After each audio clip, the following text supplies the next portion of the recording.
It's another great night to be a Terp here in College Park as we bring you all yet another Terps Esports broadcast. My name is Ives, aka I've seen ya. And my name is Kevin, and it is a great night indeed for some Terps Premier League of Legends action tonight. That's right, Kevin. We've got a lot to cover in our pre-show, including a quick review of how the game works, as well as an interview with our team's ADC, Lyrex. But before we get into the action, let's go over the rules of your typical League of Legends tournament match. If you've never played the game before, League is a multiplayer online battle arena, also known as a MOBA. 5 players on each team battle it out on Summoner's Rift. There's monsters in the jungle, minions in the lanes, and turrets to be destroyed. Victory is achieved upon destroying the opposing team's nexus. For this league match, the Terps are competing in a best-of-3 regular season match against University of Toronto Mississauga, Phoenix, who are currently 5-1 this season. We faced off against UTM's academy team earlier in the semester, so tonight is a step up in difficulty and excitement. While our Terps Premier is 4-2 in their season currently, fighting for their playoff spot tonight. If they lose this game, they're not out for it. There's a tie-breaking match that can happen if they lose this match tonight. The stakes are high, and we're ready for this game. So now that you know who we're facing and what's at stake, it's time for us to introduce you to the players of the Terps Esports Premier League of Legends team. Tonight, on support as always, via Mike. His favorite food is bread, which might not be his favorite teammate, but that strong simplicity makes him a great captain. For our AD carry spot, we have Lyrex. Today, he performed a 35-minute lecture earlier in the morning. His favorite professional ADCs are Jackie Love, who's currently at Worlds with Top Esports, and Worlds winner Ghost. In mid, we have Neko. They say all roads lead to Faker, some roads lead to Poby, and no roads lead to Neko. But let's see what he paves in the mid lane for today's match. In the jungle, we have Pika. I heard from a reliable source that Pika actually wandered around in the forest behind his house after school as a kid, growing and manifesting his ability to navigate the jungle in League and provide timely and efficient support to his laners. And in the top lane, we have Bread, dubbed the illest on the Summoner's Rift, is now under the weather in real life tonight, declining an interview with us tonight. Personally, I think all he wanted to do was dodge the hard-hitting questions our incredible journalism had cooked up for him tonight. Yeah, I would agree with that. You know, we had some incredible ideas, you know, things we wanted to pitch at him, just too afraid. Hopefully he's just as good as dodging our questions as he is at dodging skill shots tonight. You know, and our interviewee tonight, you know, is Lyrex, and we just want to, you know, gloat about him a little bit. Over the season, he's amassed a KDA of 8.8, 27% of the team's total damage, and a 76% kill participation. And, you know, speaking of him, I see him walking over to us right now for a quick pre-match interview.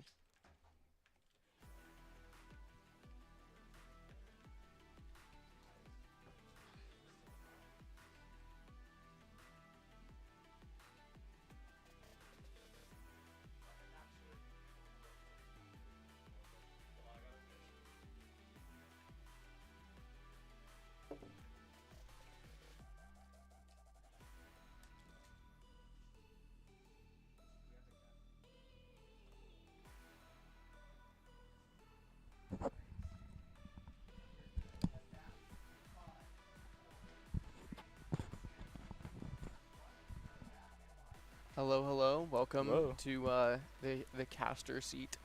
You know, thank you for being here tonight. You're welcome. You know, No, joking. Go ahead, sorry. Worlds has been going on right now, and I just wanted to ask you, you know, to ease you in with a quick softball question. Who's like your favorite team to win Worlds? CFO is really inspirational. I like an underdog story sometimes, not all the time. But this time, you know, CFO is really showing a lot of heart. I love Doggo. I love Driver and Rest and all of their antics. It's great. Yeah, awesome. You know, and you know, speaking of Worlds, long-standing member of the competitive League of Legends team, like scene, Faker. He's at Worlds right now. Do you think Faker's washed? If I were to be frank, obviously he's not as great as he used to be before. I mean, his macro is incredible. The way he reads the game is incredible, and also just having that longevity in terms of competitive drive is also like a big thing. But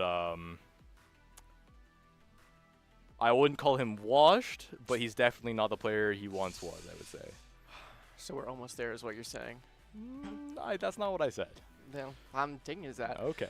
You know, you played the academy team for UTM, you know, earlier in the season, and so right now it kind of feels like a younger sibling calling on like their older brother to handle their problems. Okay. You know, do you think you have what it takes? You know, fight the older brother and come out on top. I mean, I wouldn't be a competitive player unless I said yes here, but I don't think it's gonna be easy. I think it will be a good game. I hope. Yeah, I mean, that's all you can hope for. Yeah. You know, as an ADC, how frequently do you build Trophy Collector, do you think? So Trophy Collector is hubris? Yes. Ah, okay. Is it an anti-tank item? No. Well, that's not what you asked. You asked how frequently do I I was asking you how frequently it was going to lead to if you thought it was anti-tank. Some people seem to think it's anti-tank. It does execute at 5% health for enemies. I just thought. So collector. Sorry, I'm trying to get the right item here. It's collector, or not hubris. Collector, not hubris. Ah, okay. I build it pretty often, honestly, because I play a lot of Aphelios and Jhin and those champions scale really well off lethality. The 5%, so you can basically remove that from the item and imagine that the item is the same. Or Samira sometimes. Is it anti-tank? No. No, it is not. It is very much designed for killing squishies. Yeah, very decisive opinion. Thank you. And my last question for you tonight is a lot of characters, older characters, have been getting like kind of reworked. They're visually they're different now, and like one that happened most recently is LeBlanc. She's got like longer hair. Right. She has I think like more the detailed arcane things like that. Yeah. Like do you have like a favorite character or maybe just a character in general that you would like to see get reworked like that? A lot of the ADCs are like classic to me. They're kind of, even the older ones, like even Corki has his quirks, but I feel like I don't want him to get changed because he's just, that makes him feel a certain way, and I really like that. I think I would probably have to pick a support, and out of the supports, I think Nautilus maybe. One of the engaged supports for sure needs a rework. Like Wow. Nautilus or maybe Alistair. Like I want more weight in what's going on, right? And like Alistair's headbutt pulverize feels like nice and weighty, like it's boom and then everyone's knocked up. But honestly, sometimes Nautilus's stuff nowadays, compared to all of the flashy effects that go on in the game, I think they could get a little bit of more oomph. Definitely. Yeah. I feel that. Yeah. Thank you for answering all those questions, and that's going to conclude our pre-show for this League of Legends match. We'll be right back after this commercial break. And I think by the end of the season, like now, we play together, everyone kind of jokes around a little bit more and kind of shines their natural ray. We're excited just to see them play better as well. With the middle school program, the best part has been seeing the moments of teamwork where the middle schoolers really seem to get the game, and so that's when you can see they're starting to get a little bit hooked on how esports can be so fun. Off game, or will Red turn things around?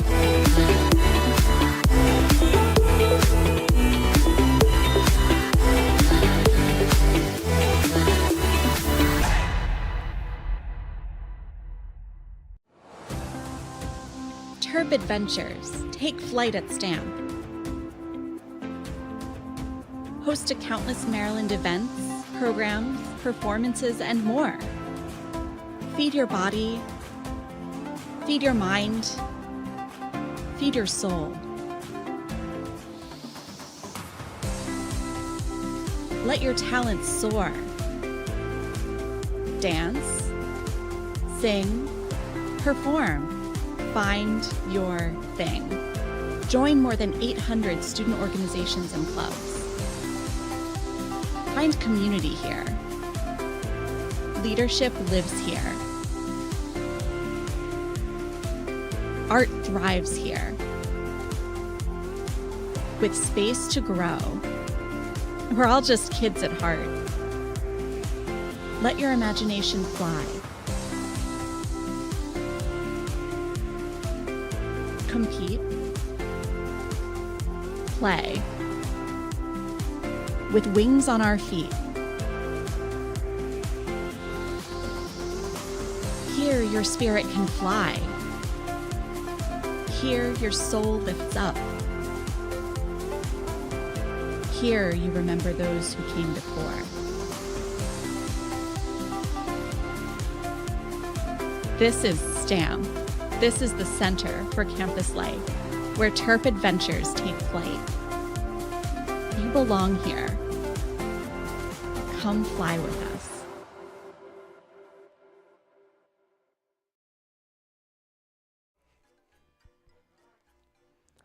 Welcome back, everyone. Excited to get into this match, get into this draft. Just after that pre-show, any thoughts, opinions about the questions that I had for our interviewee? Yeah, I certainly heard the same question you asked last week, Ives. Is Faker wash? What is this disrespect on my GOAT's name? I just really think that Faker might be washed. I think I'm an early adopter to that stance, and when eventually, like, the the general population of League players comes around to that, I will be treated as a god, kind of. A messiah before the time has come, I guess. I mean, I have to compare it with LeBron. How long is this tomfoolery going to keep happening? Apparently 20 years so far. So let's see if Faker has that longevity in him. Yeah, 20 more years of LeBron, 20 more years of Faker. You know, I think if I see him on the world stage every year, I might get a bit, I'll feel bad about that. I'm getting word that draft will be starting soon. So luckily, we'll be able to get into that super soon. I think another thing you said after that interview wrapped up is that you also had the same feeling that Nautilus kind of needs to be reworked as a character visually, essentially. Yeah, when I heard Lyrac say, "Oh, not my ADC, not my precious ADCs. They're too nostalgic for me." I was like, okay, he's gonna say support next, and I'm just thinking Nautilus, engage champ. His character model is kind of old, so maybe I have to rework it. So Terps LoL coming out with a Draven Kayn Wukong ban. The Draven Kayn is not too meta right now, but I see the read for the Wukong being a meta ban. UTM Phoenix coming out with Trundle, Ivern, Aurora, definitely some strong meta bans, and they're going to pick Gnar out here. What do you feel about this Gnar pick? It's usually in meta, but right now we're not seeing it as often in like Worlds as like a strong blind pick as Phoenix is picking it right now. I mean, I think if you're just going out there picking it blind, you have to be confident in your ability to play it.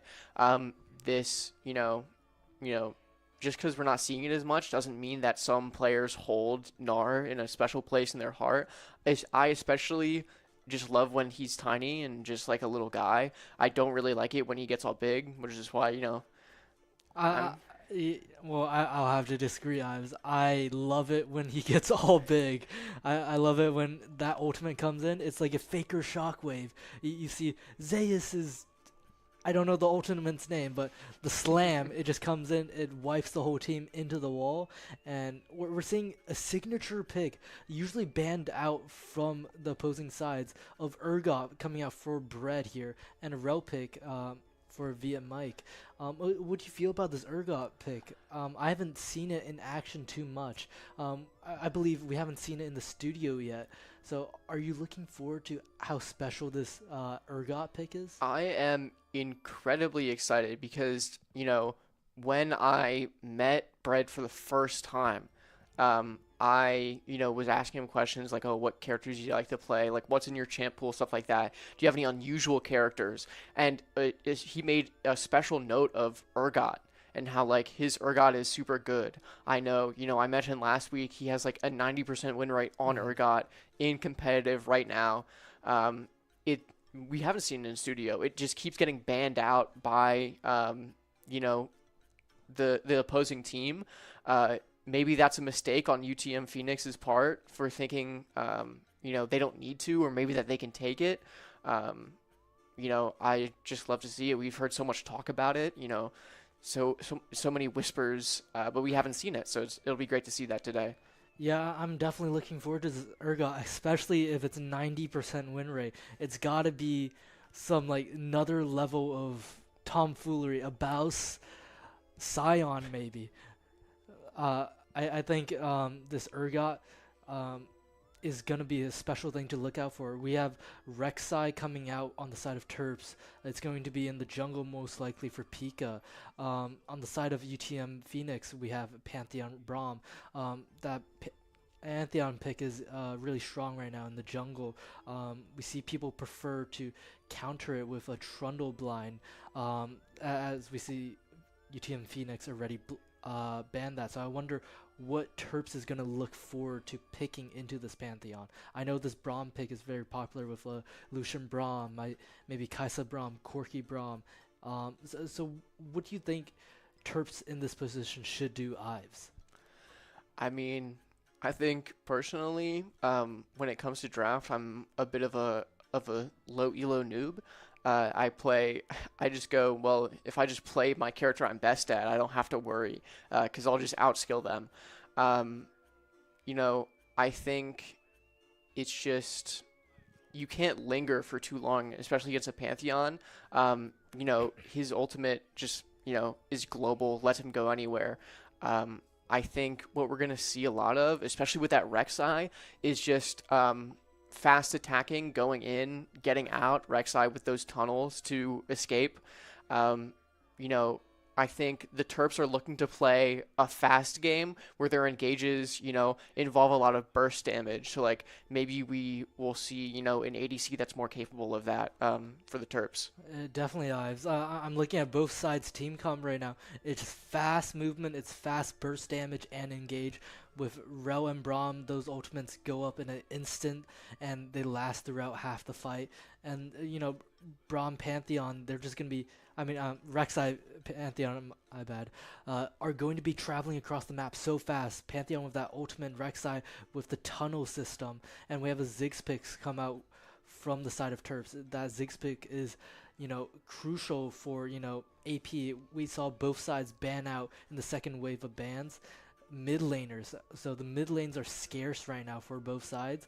Ziggs is going to fill in that usual AP slot for Terps, and UTM Phoenix is hovering a Galio right now, a strong, crowd control champion, a strong tanker, and able to, be able to just block that AP damage. But we don't see any damage coming out on the side of UTM right now, Ives. They're hovering Zeri.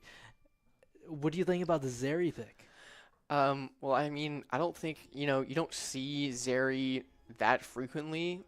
Most of the time when I think about her, just because her hair is green, I just think she's like a knockoff Jinx, essentially. Not, kit wise, but just, aesthetically wise. I think, Zeri, also a very mobile champion. She can go through like parts of the map with some of her abilities. To think that like you're putting all of your damage potential on just your ADC and nothing else, I think is going to be a tall order. I think especially for Zeri. Yeah, UTM are going to be looking to hopefully strong side their ADC to be able to, scale and snowball that ADC to carry this game, or else they're going to fall behind in damage, because Galio and Braum are not going to do much damage, and Nart and Pantheon are more bruisers. And we see a Victor pick coming out on the side of Terps, so they're looking for a more strong front to back. It seems like Victor, Ziggs are just going to be pumping out AP damage from the back. They're lacking in AD damage, so I'm a little afraid. What if this Galio just takes over this game, not being able to die at all in these team fights, and they're just gonna, CC with those two global ultimates from Pantheon and Galio? Yeah, definitely. Last week that Galio was, had an incredible presence against the Terps, and it was just, a nuisance to deal with. It was, very difficult. And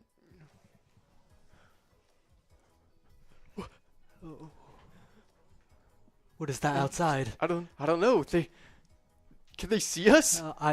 It says beware. What's supposed to happen, Ives? I think we're locked in here. I think I think we're in a murder chamber of some sorts. We're stuck in here. Yeah, we're stuck in here. You're Cast trapped. for eternity. Yeah, personally, I think I can handle that. I'm not trapped in here. You're trapped in here with me. I'm definitely scared to be trapped in here with such a incredible journalist, as you wrote in the pre-show. So I'm looking forward to this match. What are you looking forward to in these two different team compositions as the last match of the regular season? Is there anything you want to see the Terps improve on? Have you've seen them grow across this season so far? Yeah, definitely in terms of improvement, as I was saying, that Galio fight. Galio was a menace against the Terps. Tanks in general were just capable of isolating champions, and just kind of taking them out, giving them a disadvantage coming into a team fight, and then the coin flip is weighted against you and you just lost it. So it's I just really want to see the Terps capable of taking fights against those tanks that aren't completely one-sided. Yeah. Hopefully the Terps are able to figure out their damage and their team fighting. I want to see less sloppy, sloppy fights and more like controlled aggression, I feel. And we're getting word that there's a special surprise coming in from our team manager, Tyler. He is in full cosplay right now for today's show. He is dressed up as Dr. House MD. It's not lupus, Ives. It's not lupus. It's Could have never fooled me. lupus. Not seen here. He has a cane with him.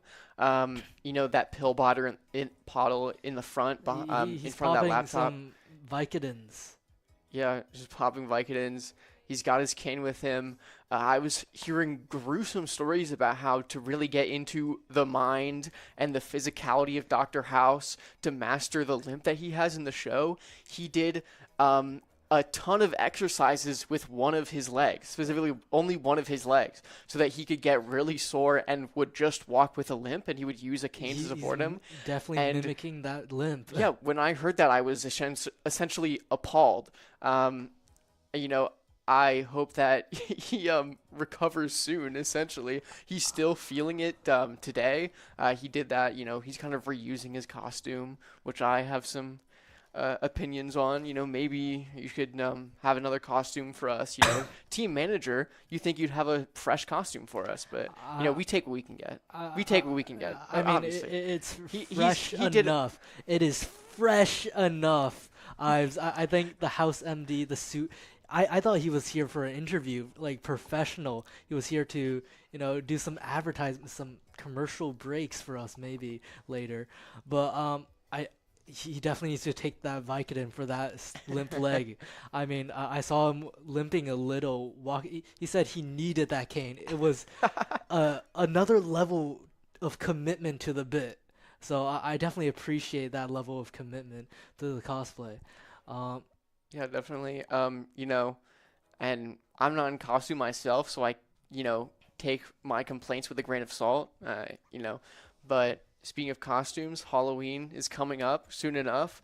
Do you yourself have any ideas of like what you're gonna dress up as, if at all? Unfortunately, at the young age of 13, a young Kevin was denied trick-or-treating anymore. And it was apparently too silly for a teenager to start dressing up and beg for, family-sized chocolate bars in the neighborhood. So I've resorted to becoming a chocolate giver instead of chocolate receiver this holiday season. Yeah, I think that happens to all of us. One year, you just either decide on your own because, you feel some kind of responsibility, or your parents tell you to. You can't go outside and go trick-or-treating anymore. I think actually in my town where I live, there was like a law against it. Or that was the rumor. There was a rumor that like if you were above the age of 15, you definitely couldn't wear a mask. That was one of them. And, at 15, trick-or-treating is kind of lame, I feel like. Yeah, there's definitely much more fun things to do, like watch Terps League of Legends tonight. That's what I'm saying. Yeah, or dress up at House MD and manage the Terps, premier team.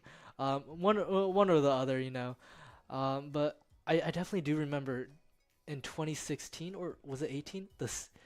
The murderous clowns that would wander the streets and was viral on YouTube. Do you remember that, Ives? I remember that. And I remember saying that this is just a bunch of hogwash. Like, I don't know. I had people in like I grew up on the eastern shore of Maryland, and like nothing's gonna happen to you on the eastern shore of Maryland. Like you don't live in a populated enough area for there to be enough people to form like a group of murderous clowns. Like you just can't do that. Yeah, I would hope not. Murderous clowns should stay out of, reality. I think it should stick to the movies like It, What other movie? I'm only thinking of it right now. They should stick to carnivals. It the movie. I think clowns are only scary when you make them to be in your head, like Shaco. When there's nothing to go off of. There's no lore to Shaco, so you got the imagination takes over, and you're like, what does this mean? Oh, what is this clown gonna do? Is it gonna chase after me? So you're saying there's a non-zero amount of people that are afraid of Shaco? Shaco is not scary. Shaco is only scary because of your own fears. Okay. Shaco is Shaco is the man in the mirror. He's a Rorschach of your fear of clowns. I Yeah. get it. You know, personally, I had some ideas for a costume, of who I wanted to be, but I decided against it because getting the materials for a costume costs money, and you know, we are maybe I would. broke college students. Yeah, we're broke college students. I actually bought a video game instead. That is what we spend our money on. I bought Pokemon Legends ZA. I saw a lot of mixed complaints on that game right now. I do remember there was a League knockoff that they made. But have you played ZA yet? I have.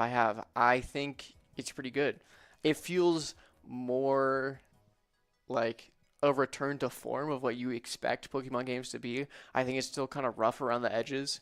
But, I think it's great. It's really fun. Yeah, and here are our players getting ready on the Summoner's Rift to start duking it out against UTM. They're looking very, concentrated, and while Brett's under the weather, he's yapping away. He's getting them prepped.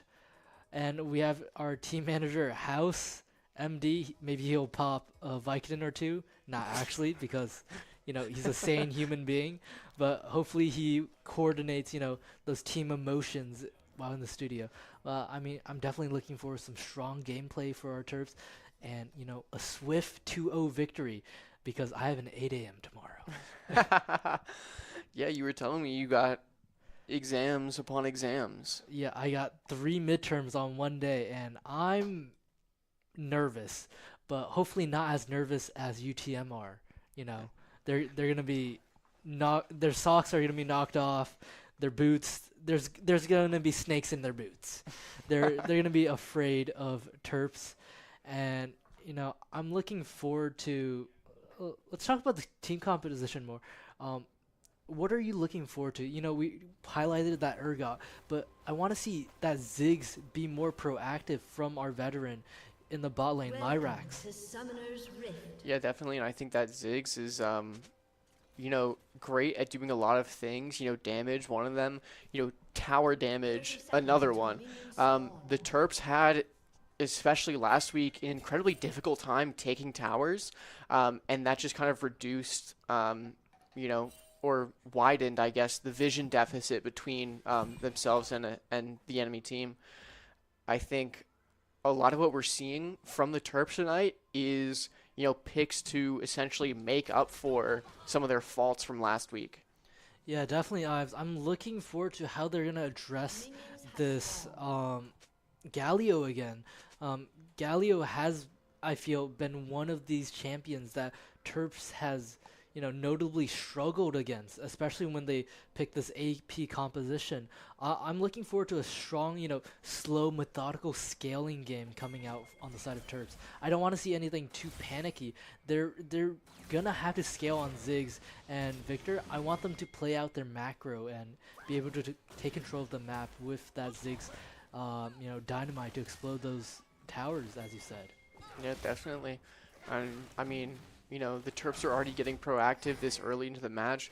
We're seeing, kind of a negative trade in the bot lane, but, Brett on Urgot is just bullying the Ziggs right now. Like, what can you do? You're incredibly weak as this, little tiny Ziggs. And, I keep saying Ziggs. Gnar. My fault. This small Gnar, before he gets the ability to turn into Mega Gnar, he's, doesn't have a lot of utility. And we see a quick engage coming in from the side of Terps. It's going to be a very difficult fight for UTM in this bot lane. Zeri is just so low, they had to pop both summoner spells and pots coming out from Zeri. And, you know, what do you think of this bottom lane? I mean, it's looking difficult on the side of UTM. I was expecting them to, you know, take advantage of their more traditional ADC to take priority, but it seems like Mike and Lyrax have different, you know, views on how to play this lane. They're taking control of this matchup. Yeah, well, I mean, I think a lot of what UTM seems to be betting on at this point in that bot lane is Braum getting those level 2 and 3 skills to kind of block some of this engage that we've been seeing from the Terps. Another happening right now. You see that Braum skill coming out just to defend himself because he was too far away from Zeri to help them there, but that's just going to be like more of your health taken away. I think the Terps really just want an early lead. At least anywhere, and are trying their best to do so. Yeah, and the matchup in the top lane doesn't look too bad for Bread and Chris. I mean, it's looking like the wave is being pushed into Urgot, but he has a strong clearing ability. Is looking on the minimap, we see some jungle play with Pantheon sticking towards the top side of the map. Galio looking for some movement in the mid lane. It seems like there's action going on in the mid lane. Victor getting caught out by Galio and Pantheon. Rek'Sai goes and knocks up. Flash coming out from Victor. TP comes in on the side of Ziggs. I mean, Galio is extremely low right now, but they can't chase. It's action and action in the mid lane, but nothing, you know, comes to be. Yeah, definitely, and there's 4 people around this mid lane right now. You know, Lyrax came in with that teleport, but Mike was just pathing up, was just there in the jungle, seeing if something could happen. I think, you know, that TP to tip their hand was probably a bit too much. They were unable to secure a kill, but right now we're seeing in this tri-bush, Zeri and Braum are just going to take a bit of damage here. You know, nothing big coming out of it. I think they really wanted to maybe get a kill, maybe get a favorable trade in that tri-bush, but unfortunately you're just too low. You can't like do anything explosive right now. Yeah, it was an incredible read on the side of Terps. You know, UTM saw that Lyrax TP'd mid and then tried to catch them out on the tri-bush, but via Mike, you know, that foresight was able to hex flash and go in. And we see some quick action in the top lane. You know, this Urgot's looking very strong in this laning phase, but he's going very low, going down very low from Gnar. Misses the rock, but, you know, Gnar just engaging in and gets a solo kill, first blood on Bread. I mean, it's certainly not what I'm expecting from this matchup. It was a counter pick, so to say. Urgot into a Gnar blind pick, so it's not what we should be expecting from Bread. I know he's feeling under the weather, but this is his signature champion right now. Definitely, I think, you know, kind of the misplay there was Bread stayed taking that fight outside of tower for too long and allowed Gnar to get enough hits on him to get him low for that tower dive. Yeah, I mean, not a lot of action happening. Gold is practically the same. It seems to be there's some action in the bot lane where Rek'Sai is trying to poke out and keep UTM's bot lane, you know, under the tower, and Neko is gonna get caught out by Pantheon once again and dies to Pantheon. 2-0 for UTM right now. Yeah, and I think, you know, that kind of, you know, tower dive or just, you know, some stall was, you know, successful for a period of time, but we're gonna see Pika back off, and Mike and Lyrax are just gonna try and get tower damage, get those plates.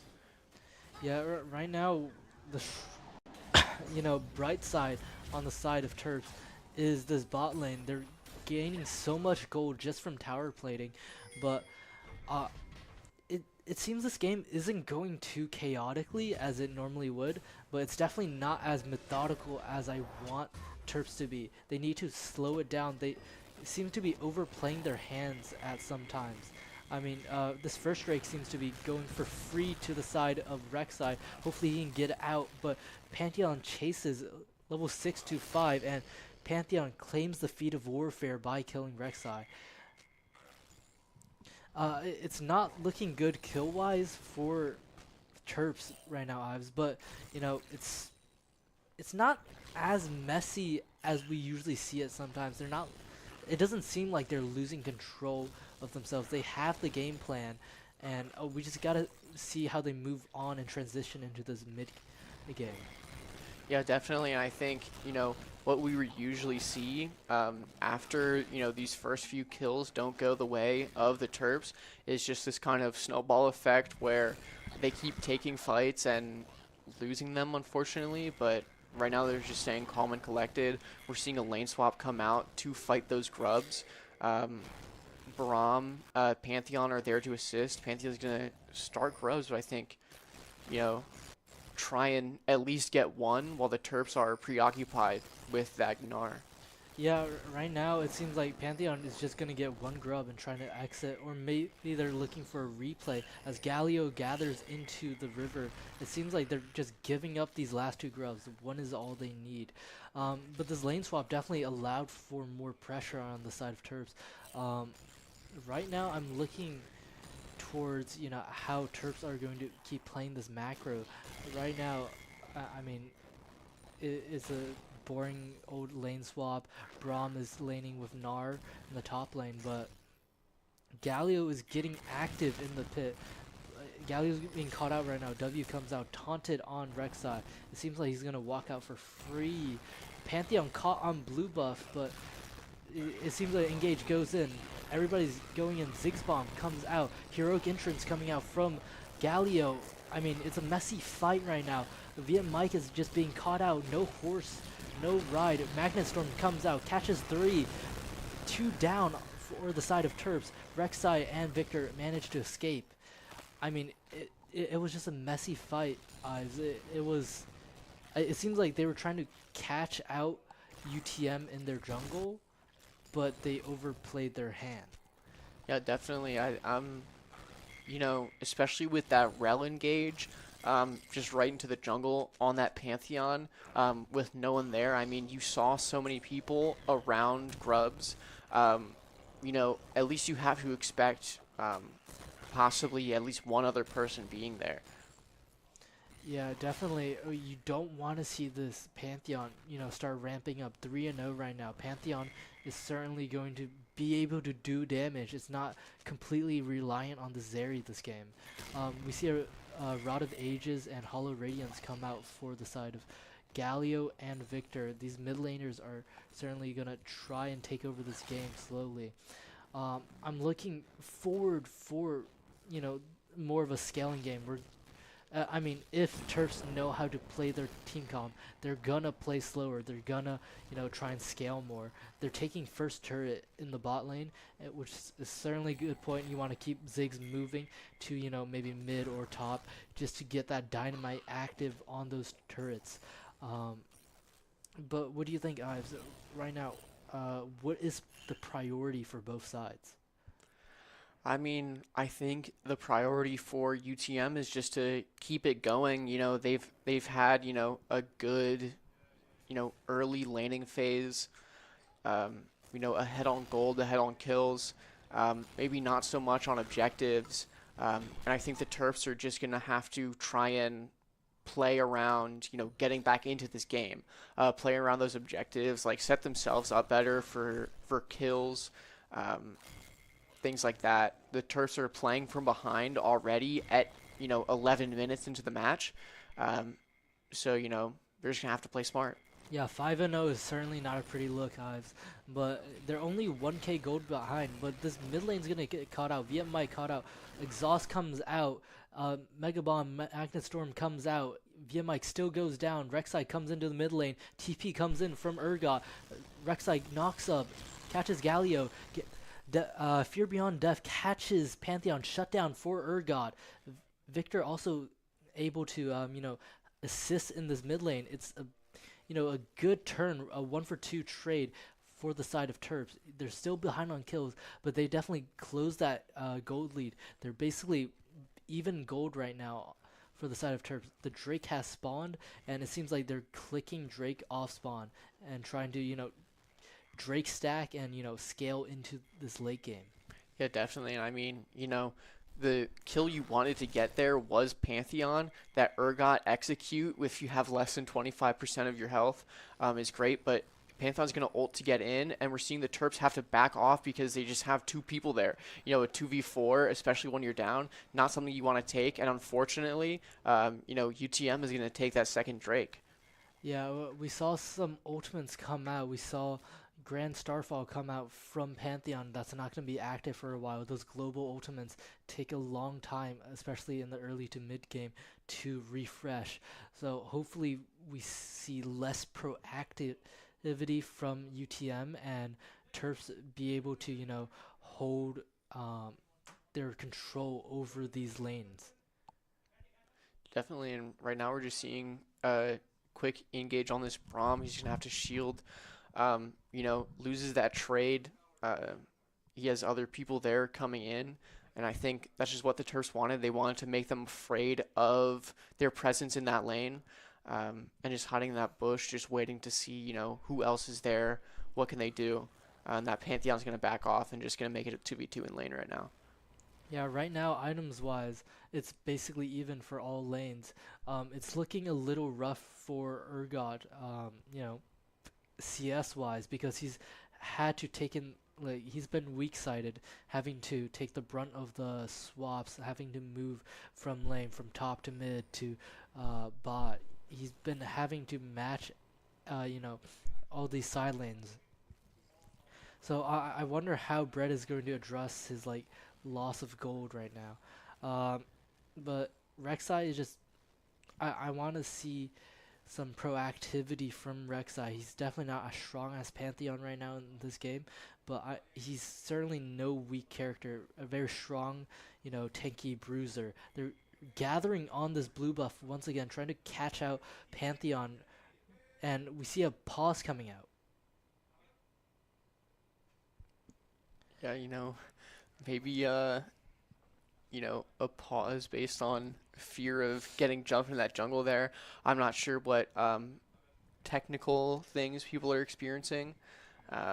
Hopefully no DDoSes again. I would fear that is a potential problem that hopefully is behind us right now, Ives. Yeah, definitely. Hopefully no DCs. Riot Games, I hope your servers are okay and not being impacted too heavily right now.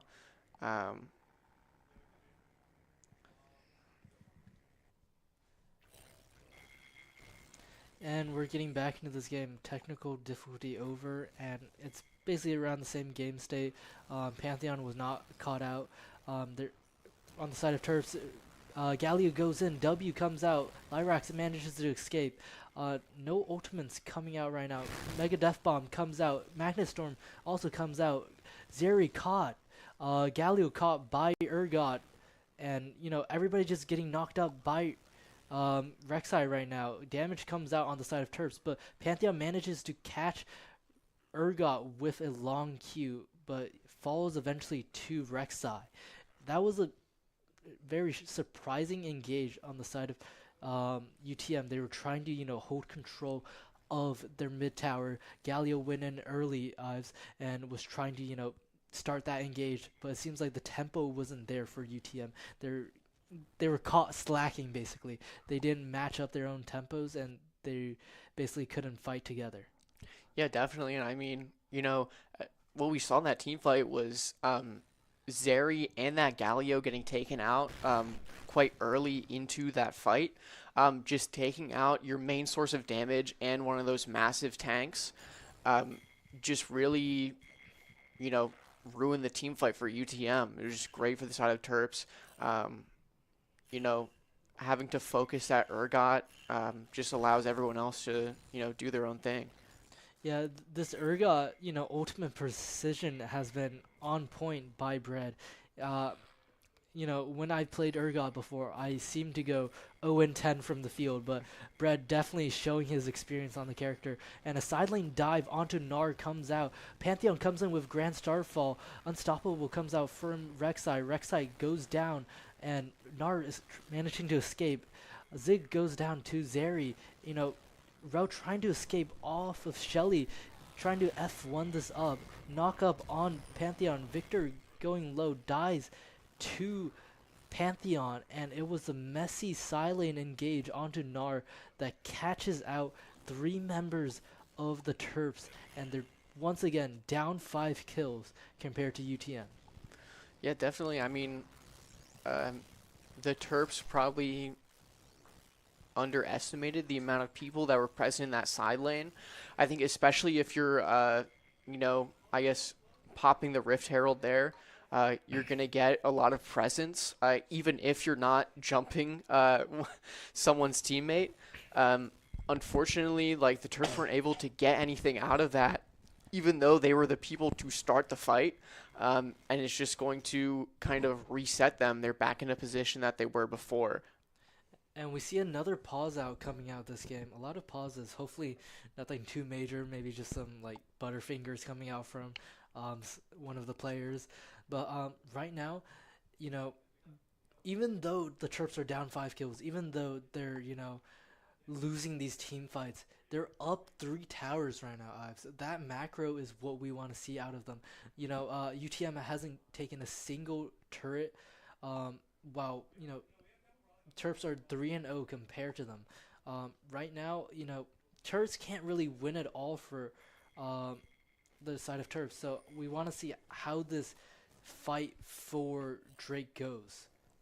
Yeah, definitely. And I think really a big difference in the taking of those towers is the Urgot and the Ziggs plus the majority of the Grubs there. You're just going to have more damage over time against them. Unfortunately, not able to see anything here right now. Hopefully we'll get that back. You know, that fight for Dragon is going to be super important to watch, to see. It's, you know, seeing how the Terps are capable of handling that. Yeah, and you know, after we cut away for 1 second due to some lag, our Terps have taken control of the bot lane river. They're gonna have control in this team fight, so UTM have to push their way into the Terps. But they're looking for an engage into UTM right now. I think best decision right now, keep control of bottom river and try and fight for that mountain dragon. But it seems like they're opting for some mid lane push before maybe they start on this dragon. Galio's you know, starting on the bottom lane, caught out on Tribush, but nothing, you know, happening right now. Galio has that heroic entrance, and Pika starting up the mountain drake. Terps definitely have control and vision control of this whole bot lane area. Yeah, definitely. I mean, UTM doesn't even know this dragon is happening right now. They're seeing people trying to engage, and this smite's going to come out, and, you know... Drake goes down, heroic entrance comes out, and we see a glacial fissure comes out from Braum. Vietmite goes down to Chris on Gnar. We see a knock-up on Pantheon. Zeri goes super, kills Rek'Sai. Zeri just in the backline, shredding everybody up. Urgot goes down to Gnar, and it's just a demolishing, you know, it's just a devastating fight for Terps, but they managed to escape with 2 lives and the mountain drake. But do you think that was worth it, Ives? I mean, I think it's, at this point, only time will tell. You know, the Terps opted for staying on that dragon while the rest of their team was getting into that fight. You know, unfortunately, that trade is, at this point, you can't tell what effect it will have. UTM was already up, you know, by, you know, 1,000 gold. Now they're up by essentially 2,000, but they're down a dragon here. It's definitely going to be this decision will have like consequences later type of thing. You know, can't really see, you know, its effect right now. Yeah, definitely. We see the Terps just trying to get that strong objective control. They're starting, you know, Otacon, you know, they're just right-clicking Otacon. They're starting it as soon as possible.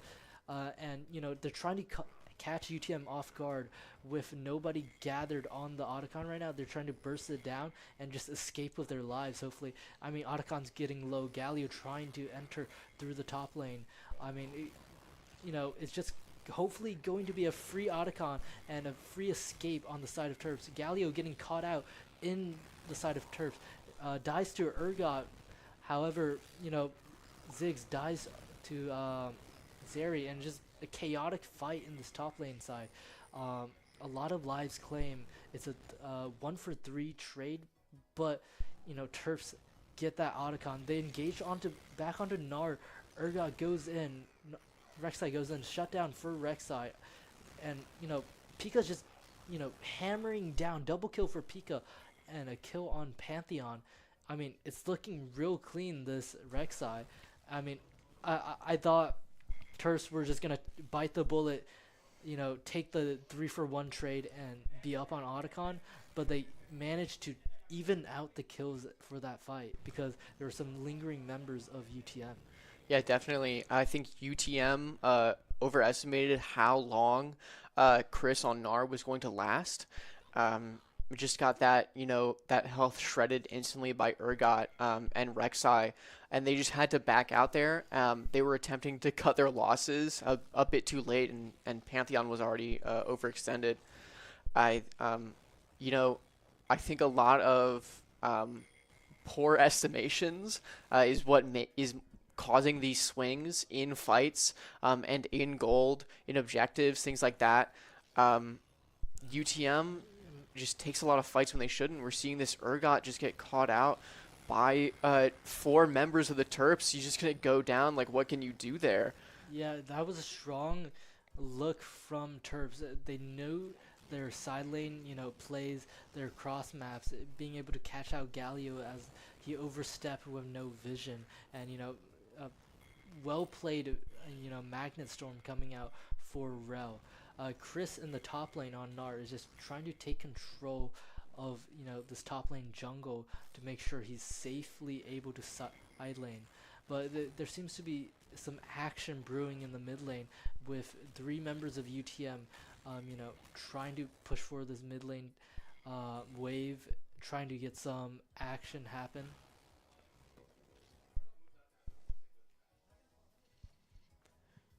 Right now we're just having some more technical things that we're changing around. Nothing too insane happening right now, luckily. A lot of technical breaks so you can see our beautiful faces. I think the broadcast team just wants to highlight, our good skincare, I guess. I mean, maybe yours, I don't know. I think my skin, if could talk, would probably have some complaints about the way I treat it. But, maybe the camera makes me look good. Who knows?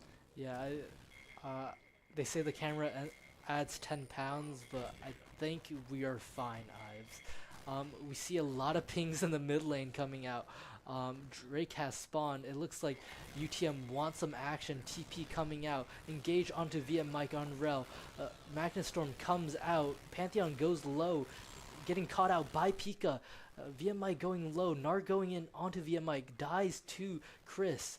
It's just scattered plays all over the map right now. Gnar comes out with his ultimate, and it's a scattered fight with, a 1-for-2 trade. Rel for Pantheon and Braum. I think that's, a plus for Terps. They're starting to win these fights off of good reads, and they're going to be on soul point after capturing, fainting, killing, whatever you want to say, euthanizing this mountain dragon. Oh my god.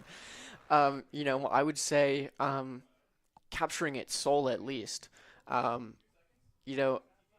What was really great for the Terps there is taking that fight early. They saw that TP coming in and said, okay, we have to try our best to do damage while we're at, a player advantage. It really worked out. They were able to force the rest of UTM into that bot river to kind of separate the team while that TP was coming in. Yeah, and Baron has been summoned onto the Summoner's Rift. I wonder if, Terps is going to look for a instant play like they did on Otacon. But I feel like Baron is a much more risky, objective to try and flip. It usually does not go the way you want it to. But I think best play for Terps here right now, Ives, is to wait 4 minutes, wait for that Mountain Drake to come up, and then force UTM into this decision of, do you let us take Mountain Soul, or do you let us take Baron?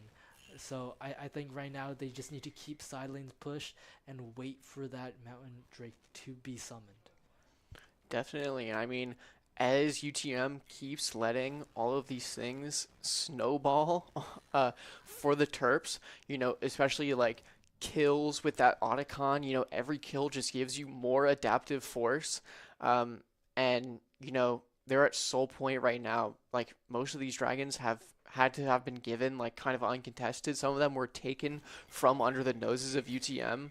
Right now, this early lead that UTM kind of had established is just, being squandered because the Terps, their positioning has been better, and, overall, like, their macro.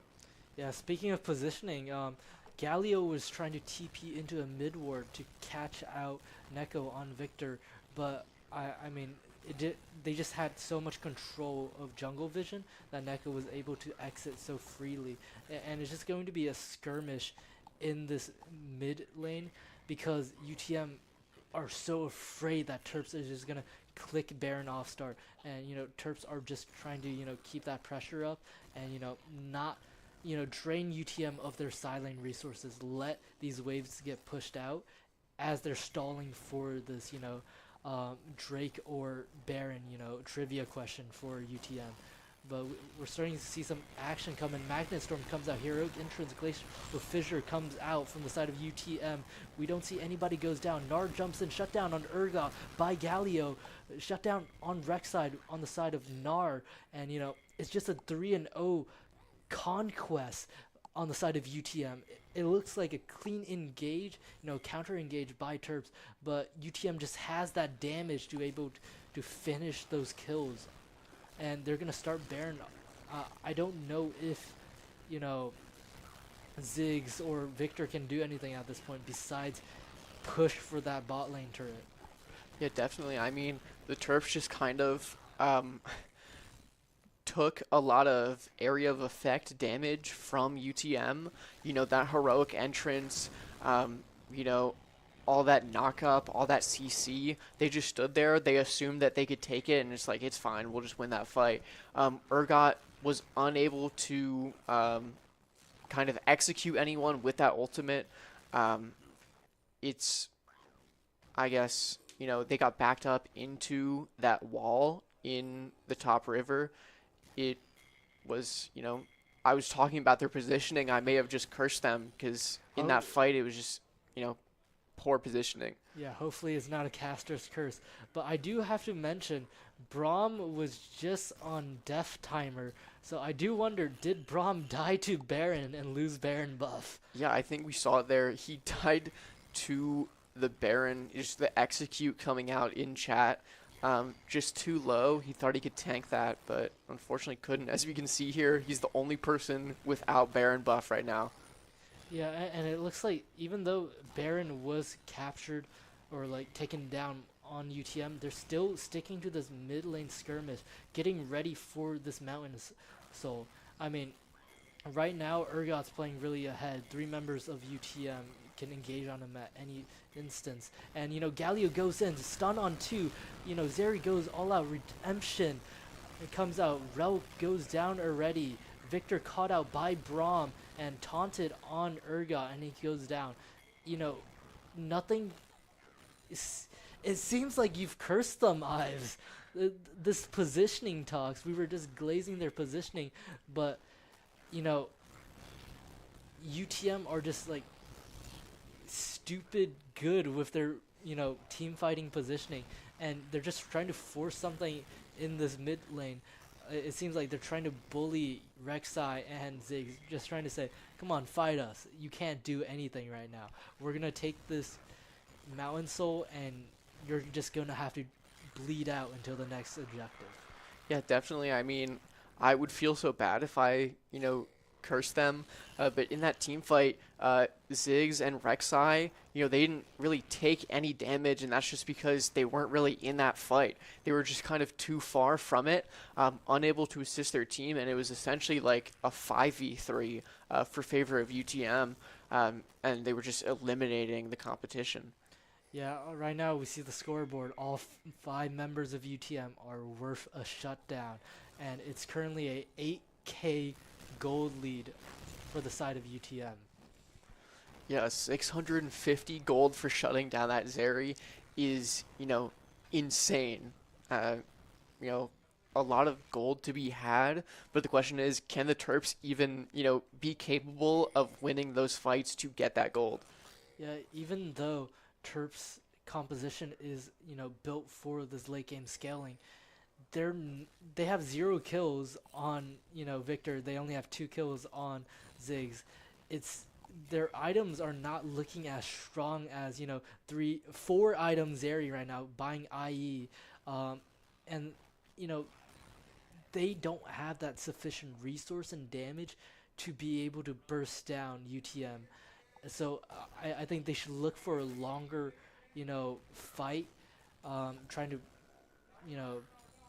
poke and prod with Victor and Ziggs, but it looks like some action's gonna happen in this bot jungle once again. Galio goes in trying to catch out 3 members of Terps. Heroic entrance comes out.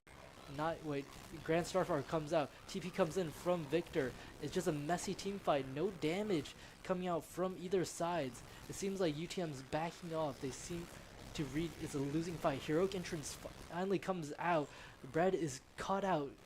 Braum gets shut down by Rek'Sai, and it's looking like a whole mess.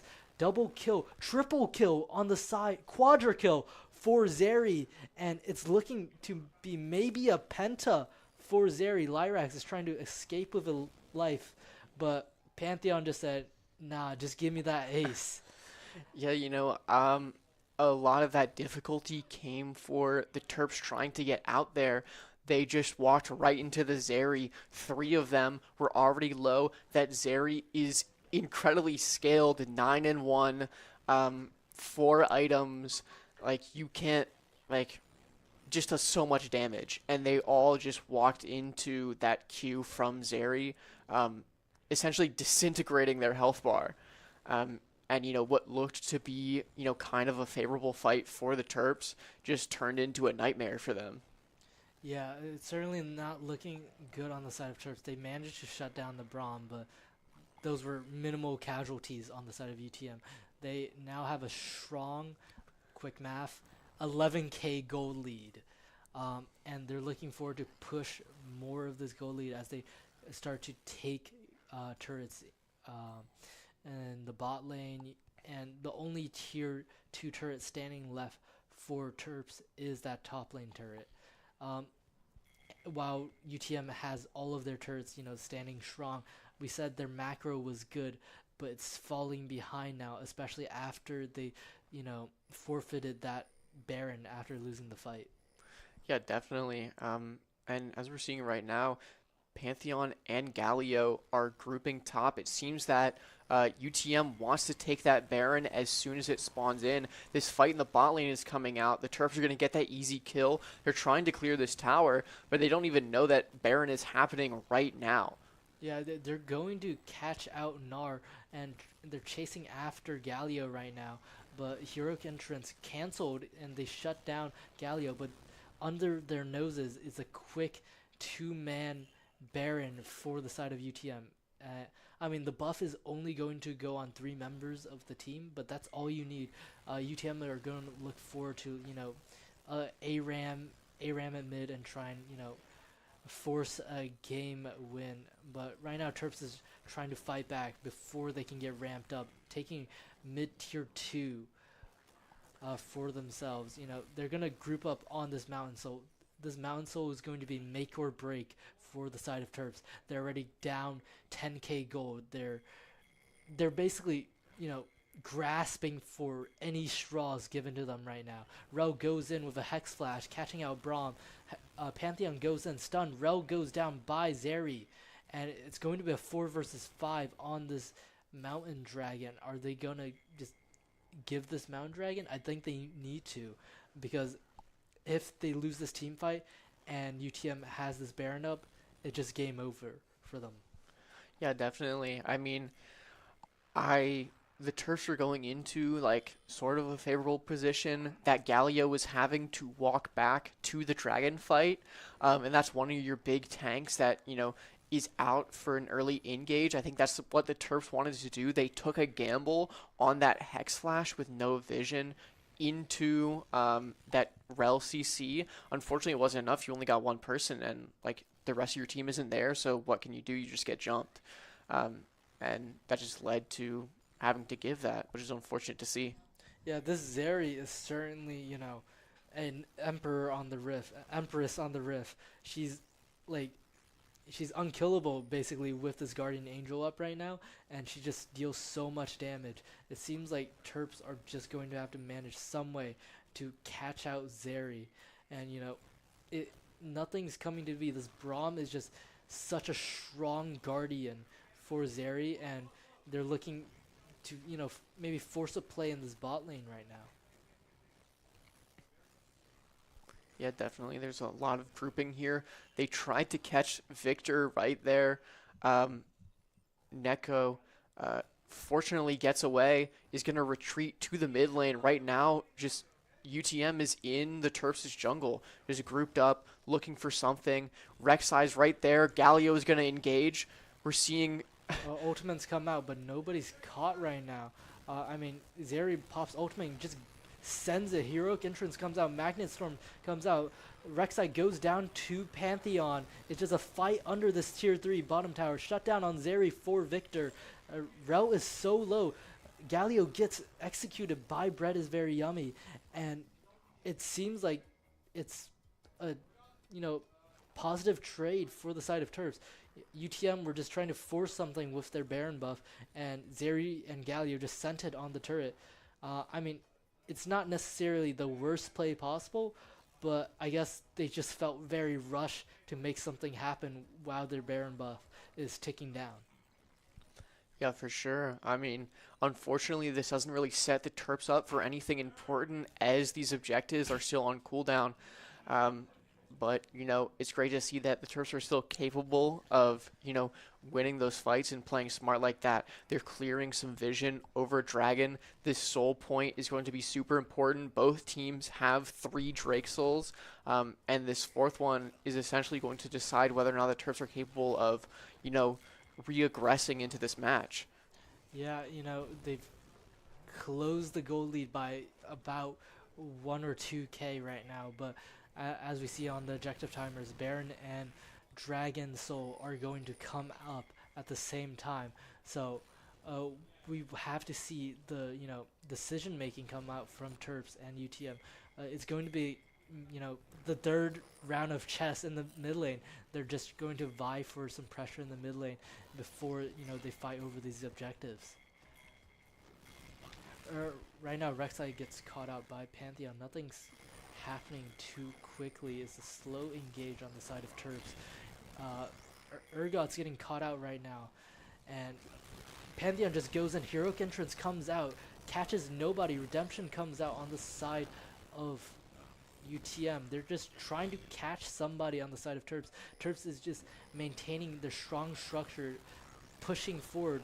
Galio just goes in, tries to catch Rel.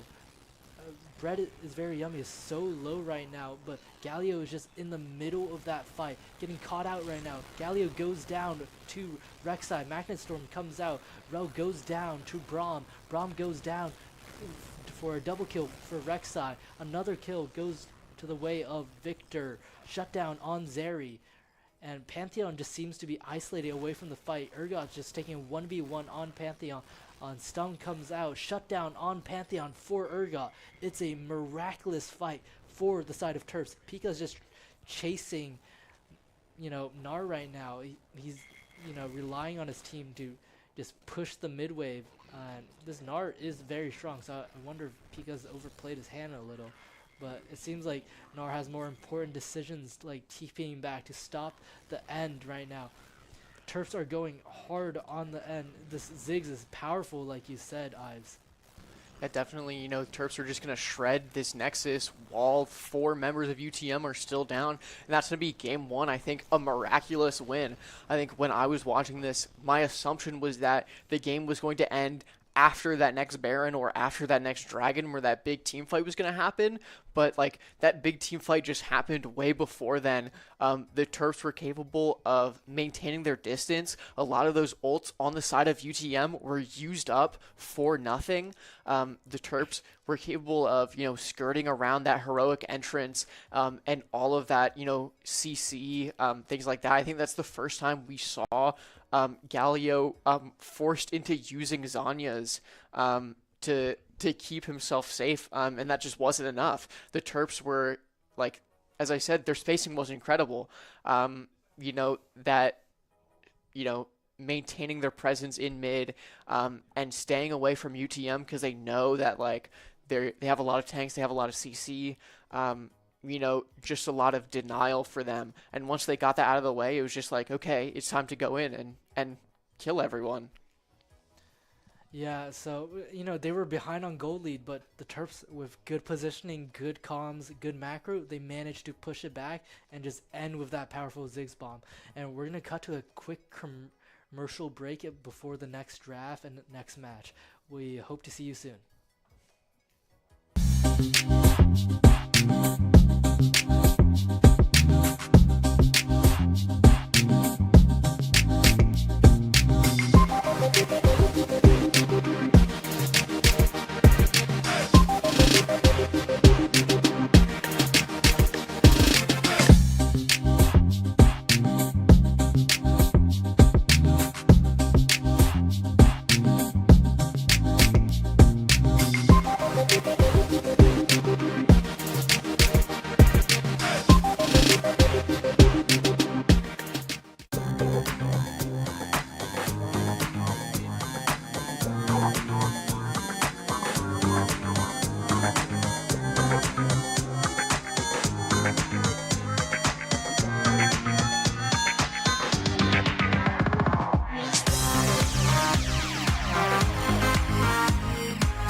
And I think by the end of the season, like now, we play together. Everyone kind of jokes around a little bit more and kind of shines their natural ray. We're excited just to see them play better as well. With the middle school program, the best part has been seeing the moments of teamwork where the middle schoolers really seem to get the game, and so that's when you can see they're starting to get a little bit hooked on how esports can be so fun. Off game, or will Red turn things around?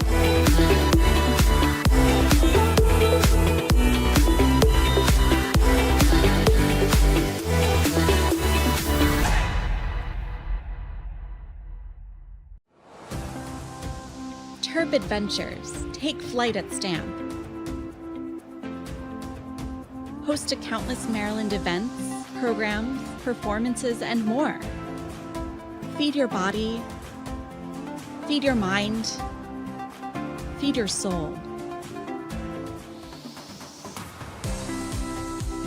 Let your talents soar.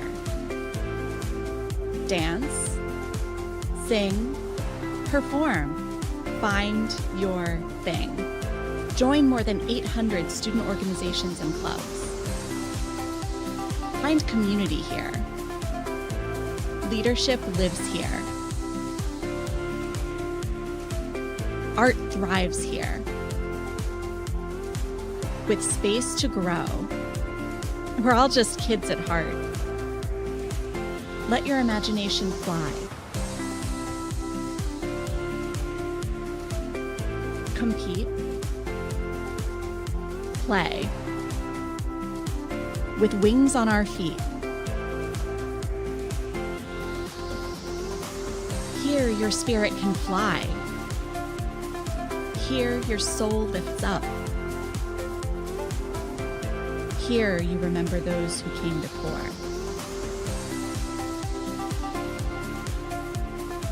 This is STAM. This is the Center for Campus Life, where Terp adventures take flight. You belong here. Come fly with us.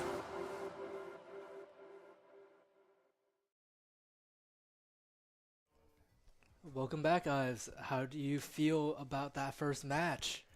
I feel incredible. You know, I was really kind of essentially doomering about the Terps' position in that match, and I was like, okay, they need Drag to get back in. They need Baron to get back in. They just have to live until Baron. And then that team fight came out, and they were dodging ults. They were dodging seal shots. They were taking like no damage until they decided it was time for them to go in, and then just decimated UTM. And then I was like, oh my god, they didn't need any of those. They just needed their chance essentially. And it was great, and I'm super happy that that happened. We're not going to be able to see that ergot again. It was something that really helped the Terps maintain their footing in those team fights, just with, the massive amount of damage that execute that allowed them to, isolate one player and get rid of them as fast as possible and then worry about the rest of them later. But unfortunately, not going to have that. We might have to see something else come out. Yeah, definitely, Ives. When I saw the gold lead go to 11K for the side of UTM, I was like, this is over. They're even behind on turrets. But that was such a masterfully played last team fight that, the glimmer of ember in my heart started to, burst into flames as I saw Pantheon go half HP and Zeri get, squashed by Victor. And right now we see Terps banning out Draven Kane again. UTM opting for their Trundle, Ivern, and Aurora. And we're getting a quick pan as these are the same boring bans right now to Dr. House soon. We see a Vi coming out for UTM Phoenix. I think Vi is a fraudulent pick still. It's a kind of run it down character, but I can be proven wrong because Pika last week was playing it such excellent Vi. Yeah, we know you're just such a Vi hater. And right now we're just getting a shot of our broadcast on the outside I wonder what's going on. There's our wonderful broadcast director CJ. Um, And we see the signature Nefiri come out on the side for Pika. I've been glazing this Nefiri outside of the matches, and I actually solo queued and played some Nefiri. It's a very broken champ, but like not broken as in, strong, but it's like so. I don't know. There's something so powerful about the character. Maybe because she's a mother of 5, she has that, she has that, what's it called, mother, solo mother, Single mom. single mom. My brain is blanking, so far into the, casting, and we see Nautilus come out, as Lyrax was saying in a pre-show interview. That is the one character he wants reworked, or not reworked, but maybe a visual update. Give some more oomph for it. And, a new character with a lot of oomph to her character is Mbessa. The final execution divine. The execution Public ultimate. execution. Public execution. That knockup is one of the most visually pleasing ultimates to my eyes, at least, because it's so different from the other knockups because it lasted so long. And we see a Nami come out for the side of UTM. So I wonder, I was trying to predict, oh my god, it's my Dr. House in the house. House MD walking into his managerial chair trying to, get these young Terps situated. Look at him. He might pop a Vicodin or two. Do people still take Vicodin? I hope not. Okay. Right now we're seeing Silas, a strong pick for Neko. I think we've seen that Silas come out at least, twice in these matches. I know it's a favorite. Hoping to see what these last 2 bans for either team. It looks like right now for the Terps, it is the same exact bans coming out. If it ain't broke, don't fix it.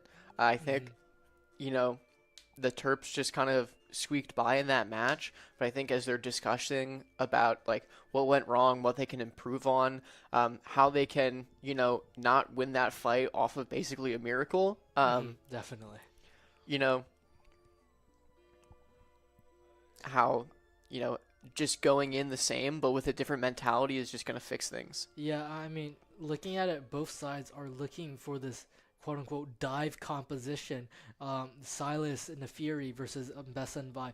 Those are characters that want to go in. They have chains, they have movement ability to dash and to lock into the carries. Nautilus can go in with his hook and ultimate, and Nami can just push a way forward, and that's their engage.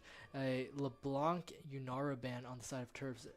Zaya ban comes out for UTM Phoenix. We haven't seen, have we? I believe we've seen one Zaya game out of Lyrax, and a Volibear is coming out, a Volibear ban coming out on the side of UTM Phoenix.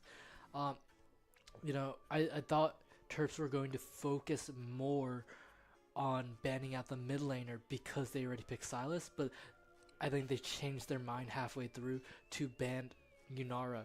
Right now, they have priority. They could either pick their top laner for Bread or a ADC for Lyrax, and they're opting for a Corki pick, allowing for that counter pick available for Bread. So I wonder how UTM Phoenix are going to, try and counteract this Corki pick. Yeah, and right now we're seeing, a Smolder Hover, most likely a pick, just to, get that scaling champ. Smolder, kind of has very little presence in lane early, and you just want to, just get stacks, essentially, to upgrade your abilities. I think that Nami's going to really come in handy with that ultimate CC and things like that to protect Smolder in lane, to just get them up. Yeah, that healing is definitely going to keep that Smolder alive and going. and we see a Yone come out on the side of UTM Phoenix. That Yone is most likely going to go mid, and Bessa top, Vi in the jungle, Smolder, Nami in the bot lane. In my personal opinion, Smolder isn't that bad of a champion into Corki. You know, the sneeze, the bubble is pretty good at, you know, clearing the wave, poking into Corki, and we see a Lowy being picked for Bread. I've been in the scrims, and I've heard him say, "This Alawi champion is broken. Pick me Alawi." You know, Alawi, actually a favorite of, you know, famed GOAT of League of Legends, Tyler 1. GOAT of League of Legends. I don't not believe that. washed like Faker.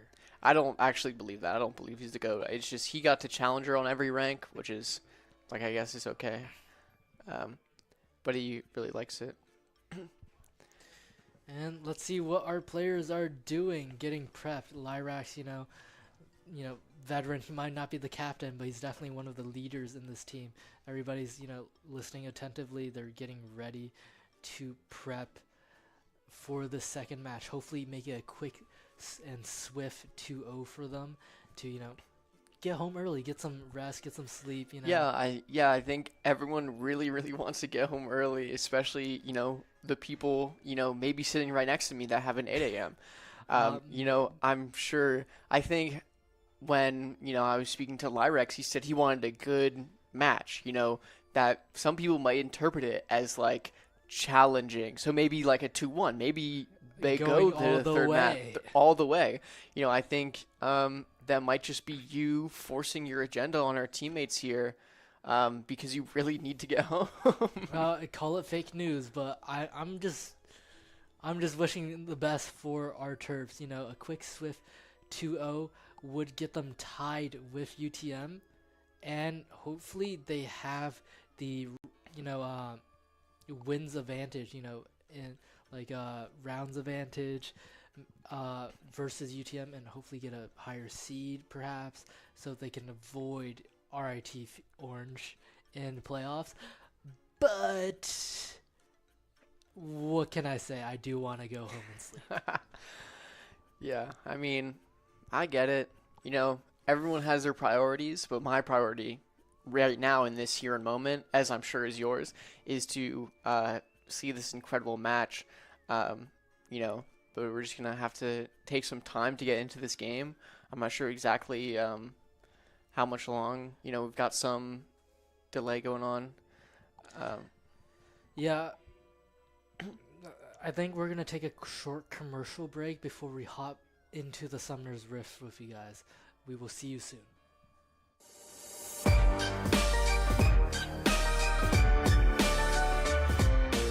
I'm Greg, also known as Sind, and I'm an initiator player for the Valorant Premier Team. I'm Kazu, and I go by NJV, and I'm the coach for the team. I'm Richard, and I go by Pickle Richard, and I'm the duelist player. Pretty fun. I definitely liked all the guys I was playing with. It's fun to get in the server with them. Sometimes it can be a little bit of a challenge balancing it with other things, but yeah, it's definitely something that I enjoy doing a lot. Yeah, making like all the friends that we made through this team, so it really makes me happy. So it's like really awesome that we did this.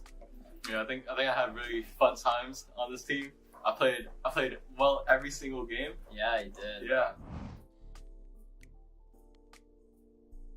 I think my favorite moment was map 5. I think that was a really fun match. The grand finals. Yeah, Yeah, that the was grand fun. final. Yeah. You remember what map it was? I don't remember that. Oh, it was Sunset. Yeah, Sunset. Yeah. And you played Raze. Yeah, I played Raze. Yeah, no, that map was really intense. Like, it was super, super hard. The pressure was definitely on.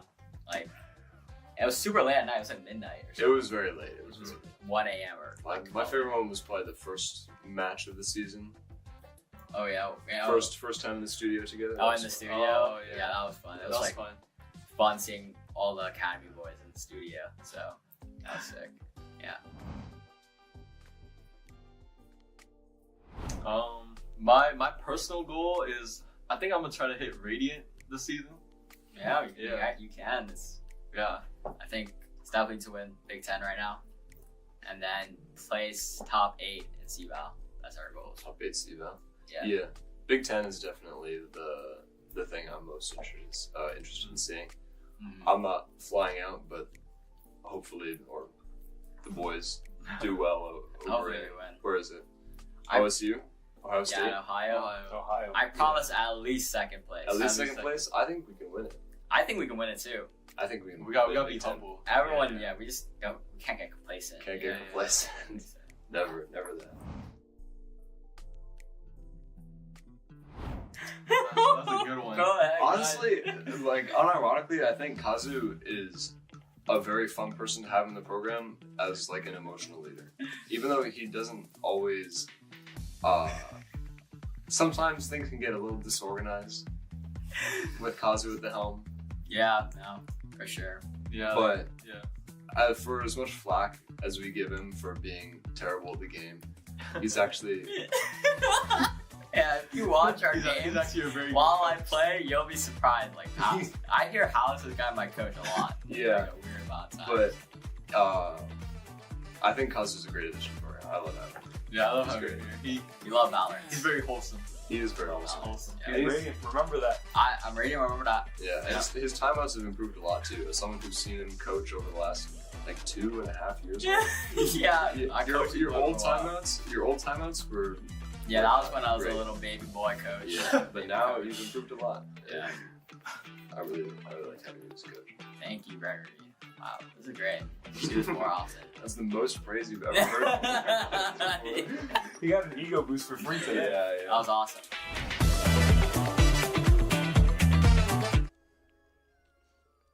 Welcome back, guys. So let's get into some analysis onto these two team compositions. How are you feeling?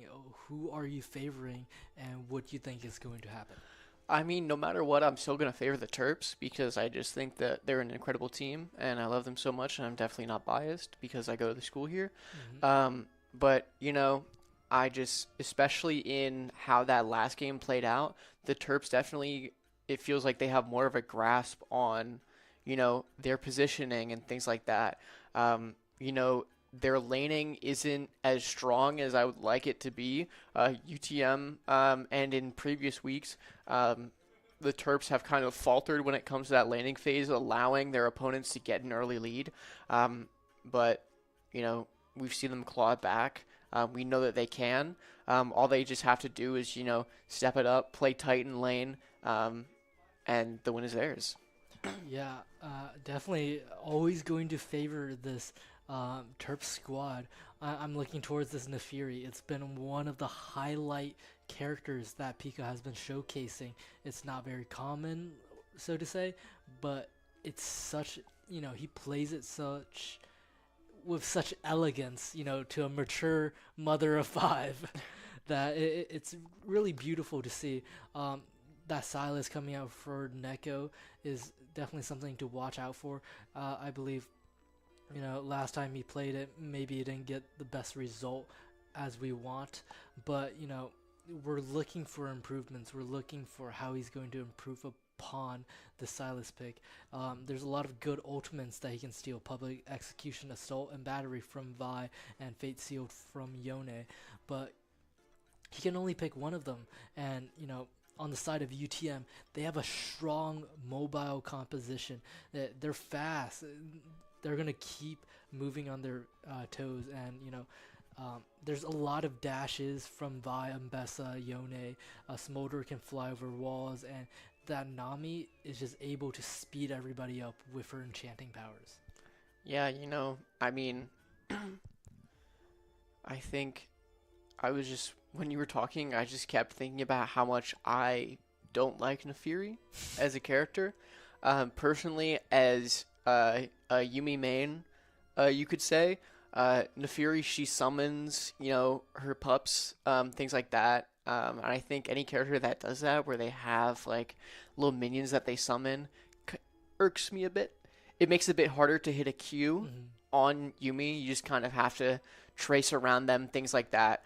But I think all in all is just, you know, like, a fun character. You know, she's a dog. It's fun. Yeah. And you know, Pika's just, as you said, like incredible on it. L- Electric, one might say.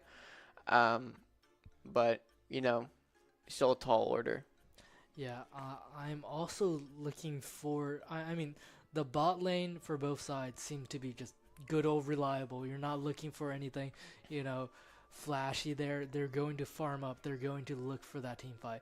Last game on that Zeri, Kuboko was, you know, just chopping it up on the Rift. That Zeri was electric, like you said.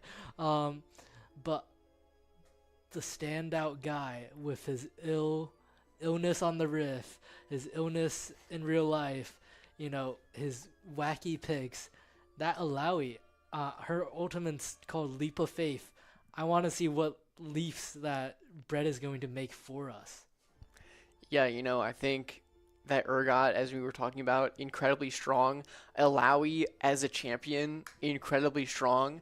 You know, it's definitely a divergence of, you know, the kind of play type we're going to see from that Urgot to the Alawi. But it's definitely still going to be, you know, all down to Brett and his skill, his capabilities that are going to, you know, keep things up. Alawi is incredibly tanky, you know, just a bruiser. It's going to be good old-fashioned fist fights. Yeah, I'm looking forward to, you know, a strong side laning game from him. Alawi specializes, especially with her ultimate, specializes in that 1 versus X. She can 1v5 the game, 1v9 the game if she needs to. So I'm looking forward to Brett hopefully taking over this game. And, you know, if Terps are feeling a little spicy, that Nautilus getting a quick and early invade onto Vi, you know, try and get Vi behind, you know, they're not that much stronger compared to UTM, but I'm looking forward to some early action. It's definitely not the same as their, you know, scaling composition from last game. Welcome to Summoner's Rift. Right now, you know, just a normal 5-man spread. It's looking like it's going to be the same methodical game. Nobody's trying to get that early pressure, like I said. But I do wonder, do you think there's the macro? Terps was incredible with it because that's the only way it can win the game. Do you think they're gonna try and look for, you know, more mechanics, or are they gonna still go for that like macro style gameplay? I mean, I think they're definitely not going to want to give up that incredible macro that they had, but you know, there's definitely room for improvement in those mechanics. So I think it's just, you know, keep what you have, but you know, improve where you can. Yeah, and we see early invade coming in on the side of Terps. Nefiri is just gonna take this red buff for free. Maybe look forward to an early, you know, gank onto the bot lane. This Alawi is definitely what I'm going to be paying attention to, Ives. Yeah, definitely, and I'm not sure whether or not UTM knows that Nefiri is taking their buffs right now, taking their camps. There is a ward. They definitely know that they're there now. Vi there in the mid lane, you know, maybe wants to take that, but we're seeing an early trade in favor of Bread in this top lane here. Yeah, and as Vi saw Nefiri taking the Raptors, she decided to just bail and say, I'm going to go take your Raptors then.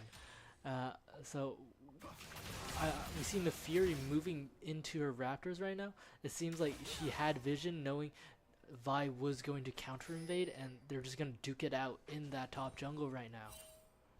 Yeah, we're seeing Vi just on the map here just attempt to run away, but Ilawi and Silas are converging on her right now. Yeah, Flash already burnt on the side of Vi. Vault Breaker comes out, but Nefiri and, you know, Pika is just there to meet it. First blood for Nefiri. I mean, that was a little greedy for Vi on the side of UTM. Yeah, I mean, it's just like that kind of timing. I think we just like Nefiri was already there to invade, to take that farm. And when Vi went to counter, it was just like Nefiri's already pathing that way and kind of got an inkling that that was going to happen. And, you know, first blood onto your team's jungler is going to really set them back in terms of farm, in terms of, you know, pathing, getting built up to assist those laners. Yeah, we're definitely not going to be seeing this Vi as often. That map presence is going to be down. It seems like for the side of Terps, it's even in the mid lane. It's what we thought was winning in the top lane, but Bread is down about, you know, half the CS that Mbessa is on, so it's not looking good up there, but it is definitely advantageous in the bot lane with this quirky Nautilus. So, I mean, Smolder isn't low, isn't falling behind on CS that much, but it's definitely opting towards Terps have control of this bot lane, and Nefiri can go for early dragon if she wants to. Yeah, just, you know, this Nautilus is just looking for some hooks. Alawi is just going to be able to pummel that Visage of Mbessa to cause some damage here. Maybe get those trades up, you know, but just playing back quite a bit right now. You know, taking waves under tower, defending yourself, you know, trying to get built up. Yeah, it's once again a slow start to this game. Terps taking the advantageous, you know, end instead of UTM, and you know, it's just a game of farming. So I really just hope Bread can get even on this farm, because I think there's sort of this reliance on him to be that reliable guy that just is able to soak up so much damage and, you know, control those team fights for inside of Terps. But, you know, Mbessa just does so much damage, and Alawi, even though she's a bruiser, she relies on that Visage damage to really take control of her laning phase. Yeah, and, you know, we're seeing some trades coming out. No one's level 6 yet, no one has their ultimates. Yone is just going to back off of that, you know, fairly even trade. Yeah, there's action everywhere. Vi goes into Alawi. Vault Breaker coming out for Vi, catches Alawi. Mbessa is 1 HP.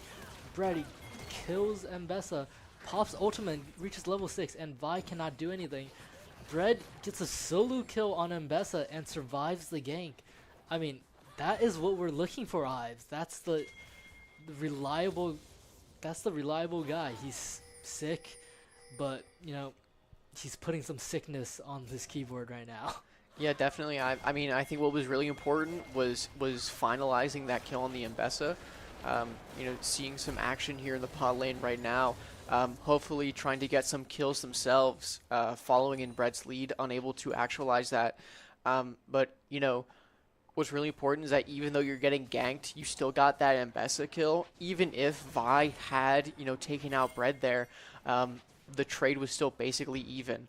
And, you know, it's just, you just love to see that, you know, just keeping even, you know, kind of low on, and we're just seeing a quick engage from Nautilus there, flashing in to hook Nami, securing that feat of warfare. Just beautiful. The Terps are just leading on kills, trying to get their farm up, you know. Yeah, they were looking for a maybe quick dive onto Smolder, but Vi is here to cover. But that was definitely a strong, you know, that was strong kill on Nami. Yeah, right now, you know, they're just locked in. It seems like they're in the zone. Our Terps are, you know, looking for, you know, to keep their lead. They're taking basically the role of what UTM had in the first game, and hopefully they just run away for it. They already claim Feat of Warfare for kills, and Nefiri's getting caught out right now, but his ENW just, you know, easy escape. So right now it's just looking like a simple slow game where Terps are just winning through, mechanics, like we said. They're allowed to display their mechanics a lot more. They're not reliant on maybe winning grubs.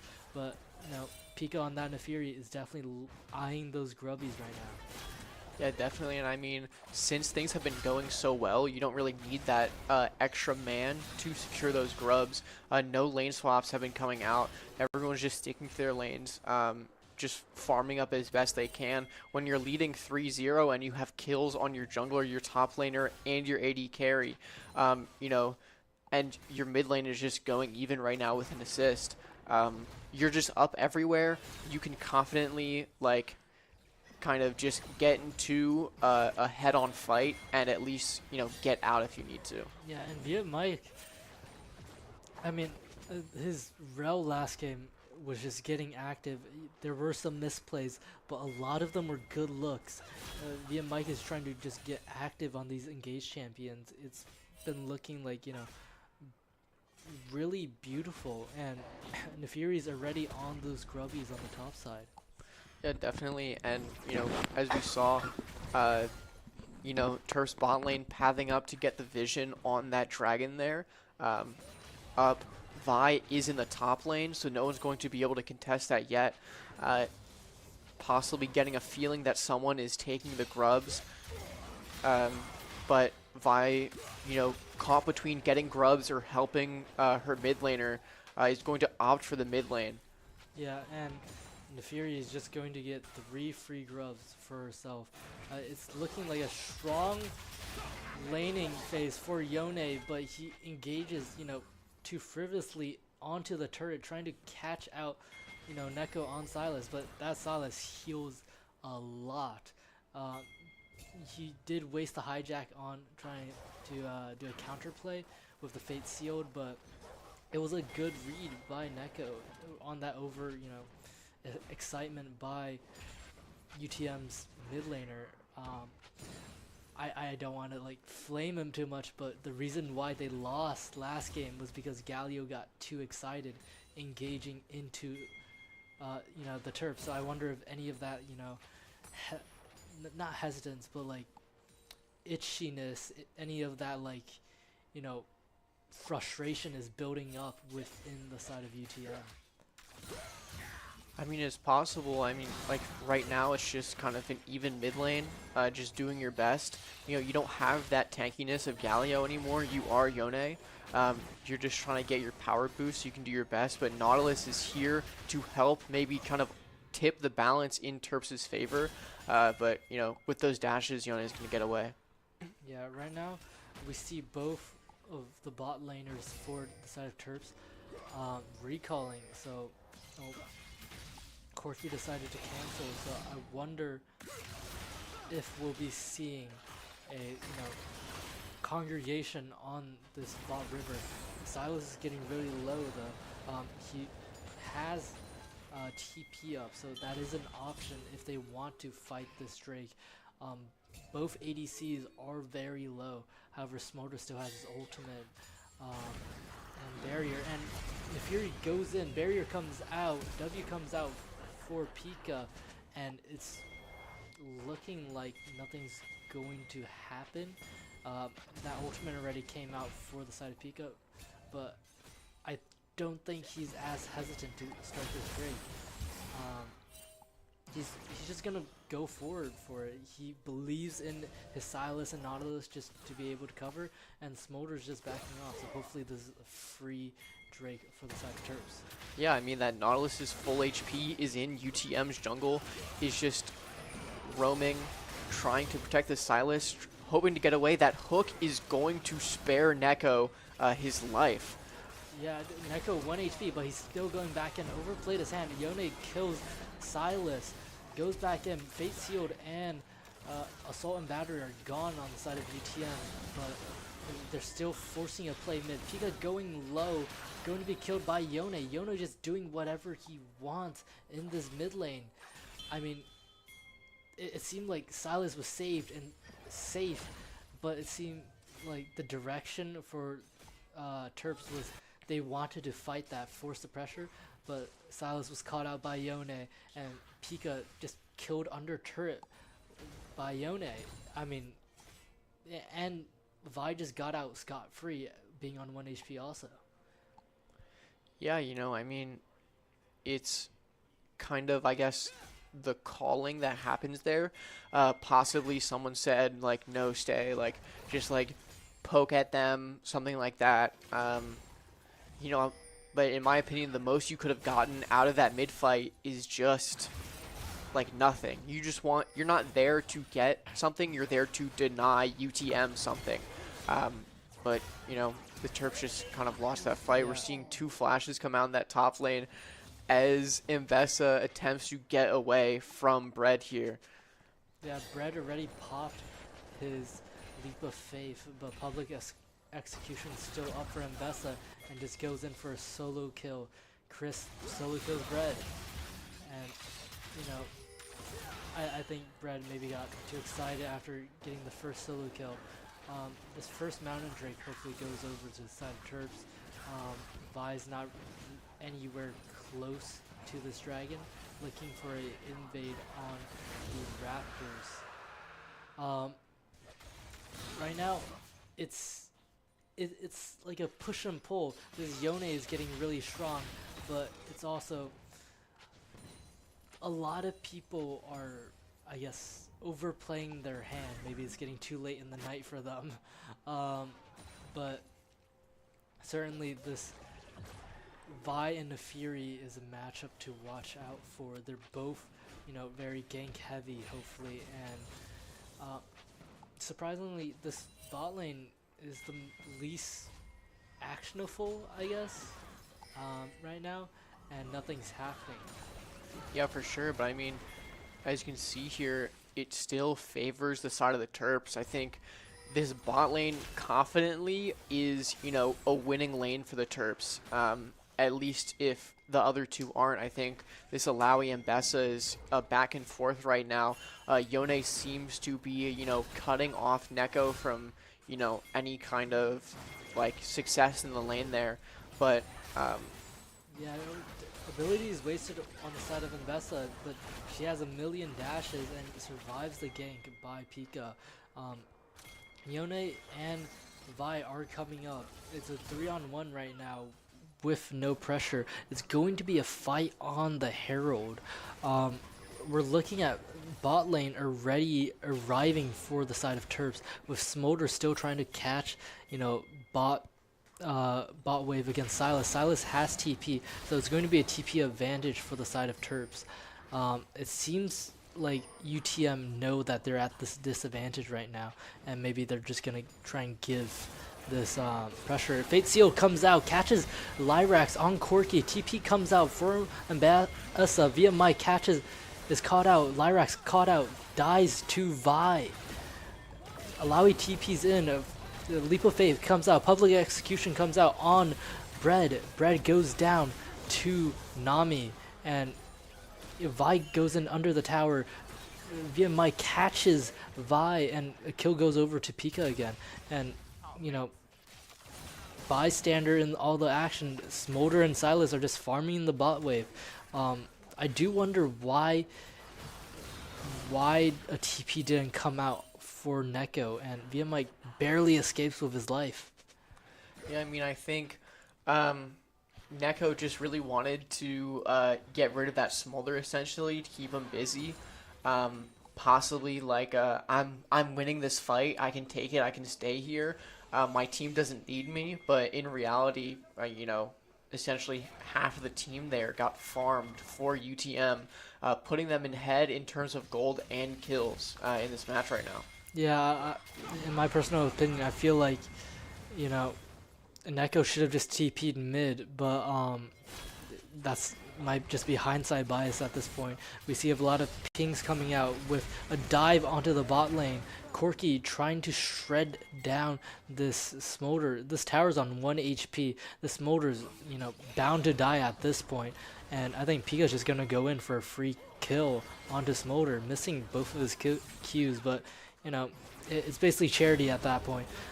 They're trying to, you know, do this cross map, get first but first tower still goes to Yone and UTM, with Shelly also going down for UTM. And unfortunately, Bread just gets caught out on this top lane. His Leap of Fate comes out. He's surprisingly tanky at this stage of the game, but he still falls. Yeah, Leap of Faith really, it gets you that heal back based on how many people are getting hit by those tentacles. Kept them alive, but not enough. No one was there to help. There's 3 people in the top lane there just taking the turret. What can you do? Yeah, right now, the game has swayed back in the favors of UTM.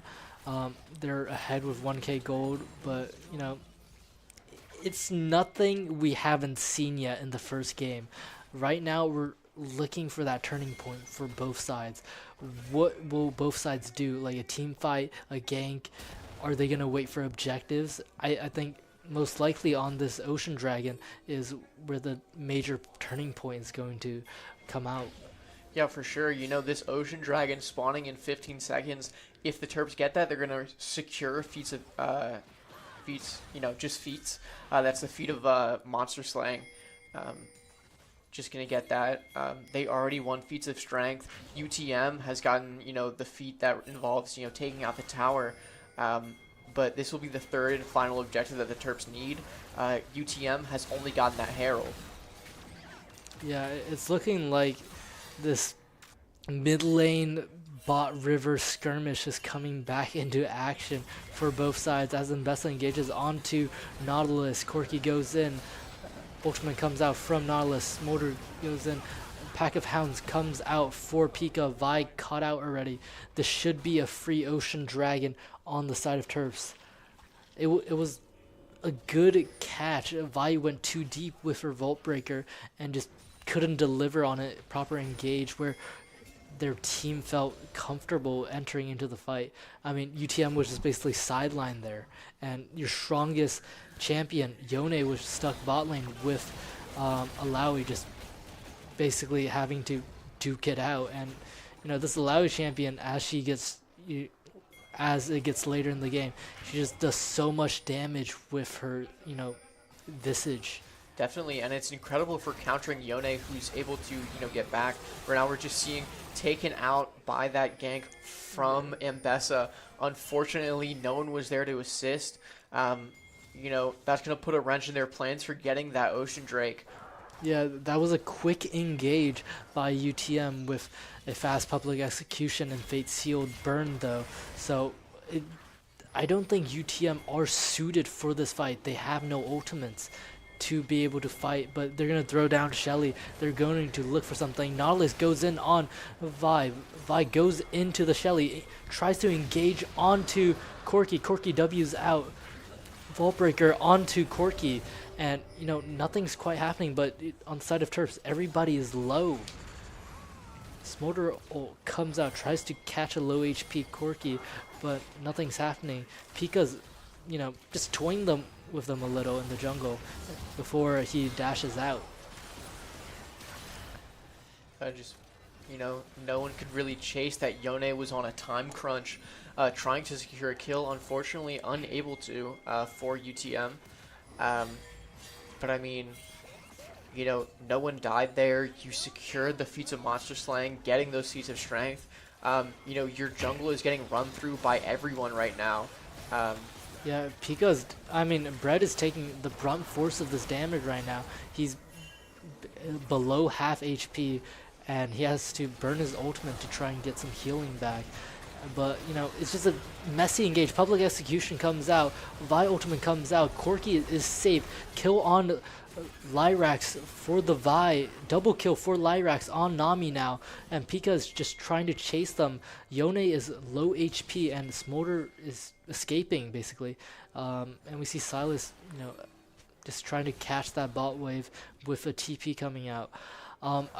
I think we're going to see an instant fight onto this Otacon once more, but double TP comes out on the side of UTM with Yone and Mbessa arriving into this fight, both with ultimates coming out.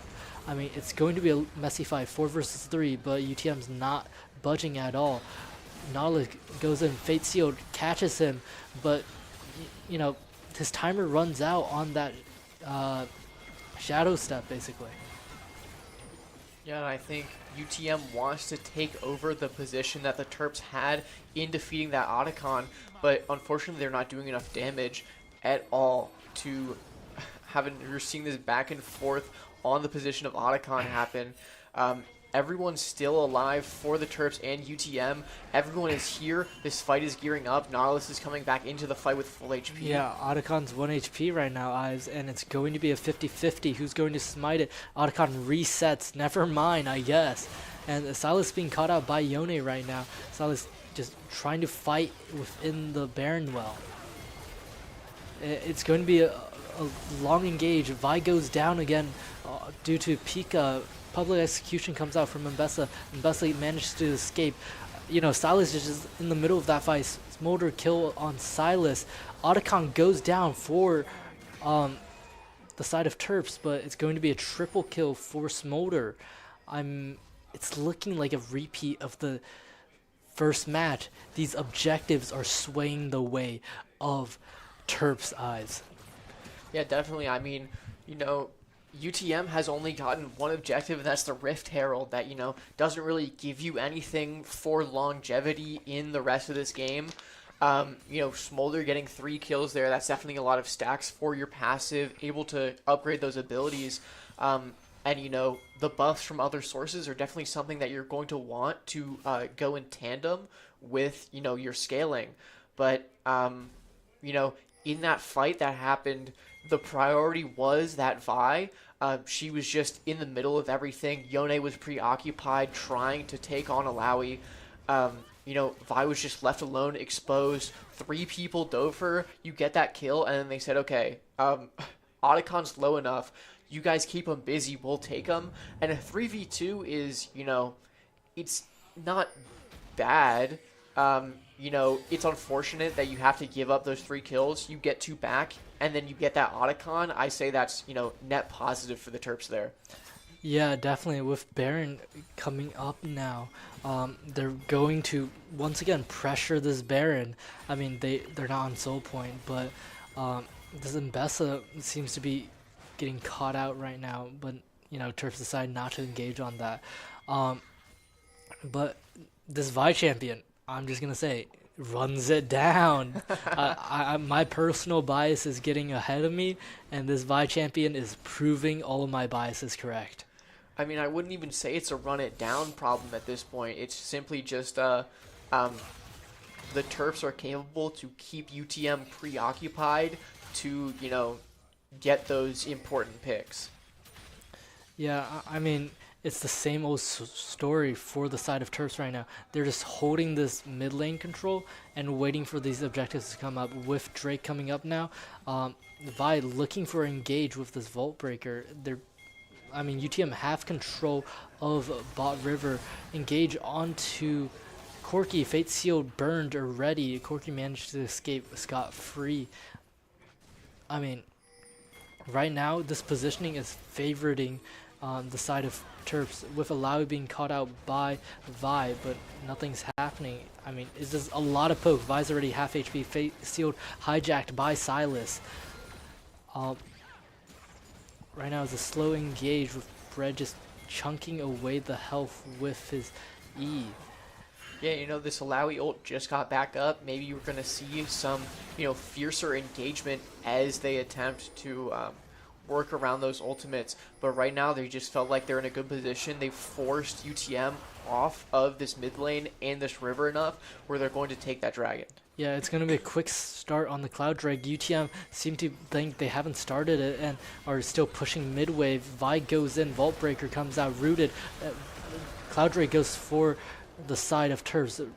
Bread kills Vi, and they're just exiting the fight. I mean, it was like poor decision making, or I guess bad timing, or perhaps they just didn't know Terps were going to quick start that Cloud Dragon.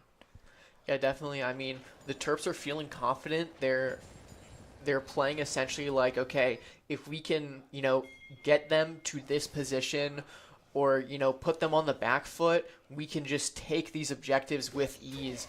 And that hasn't been disproven at this point.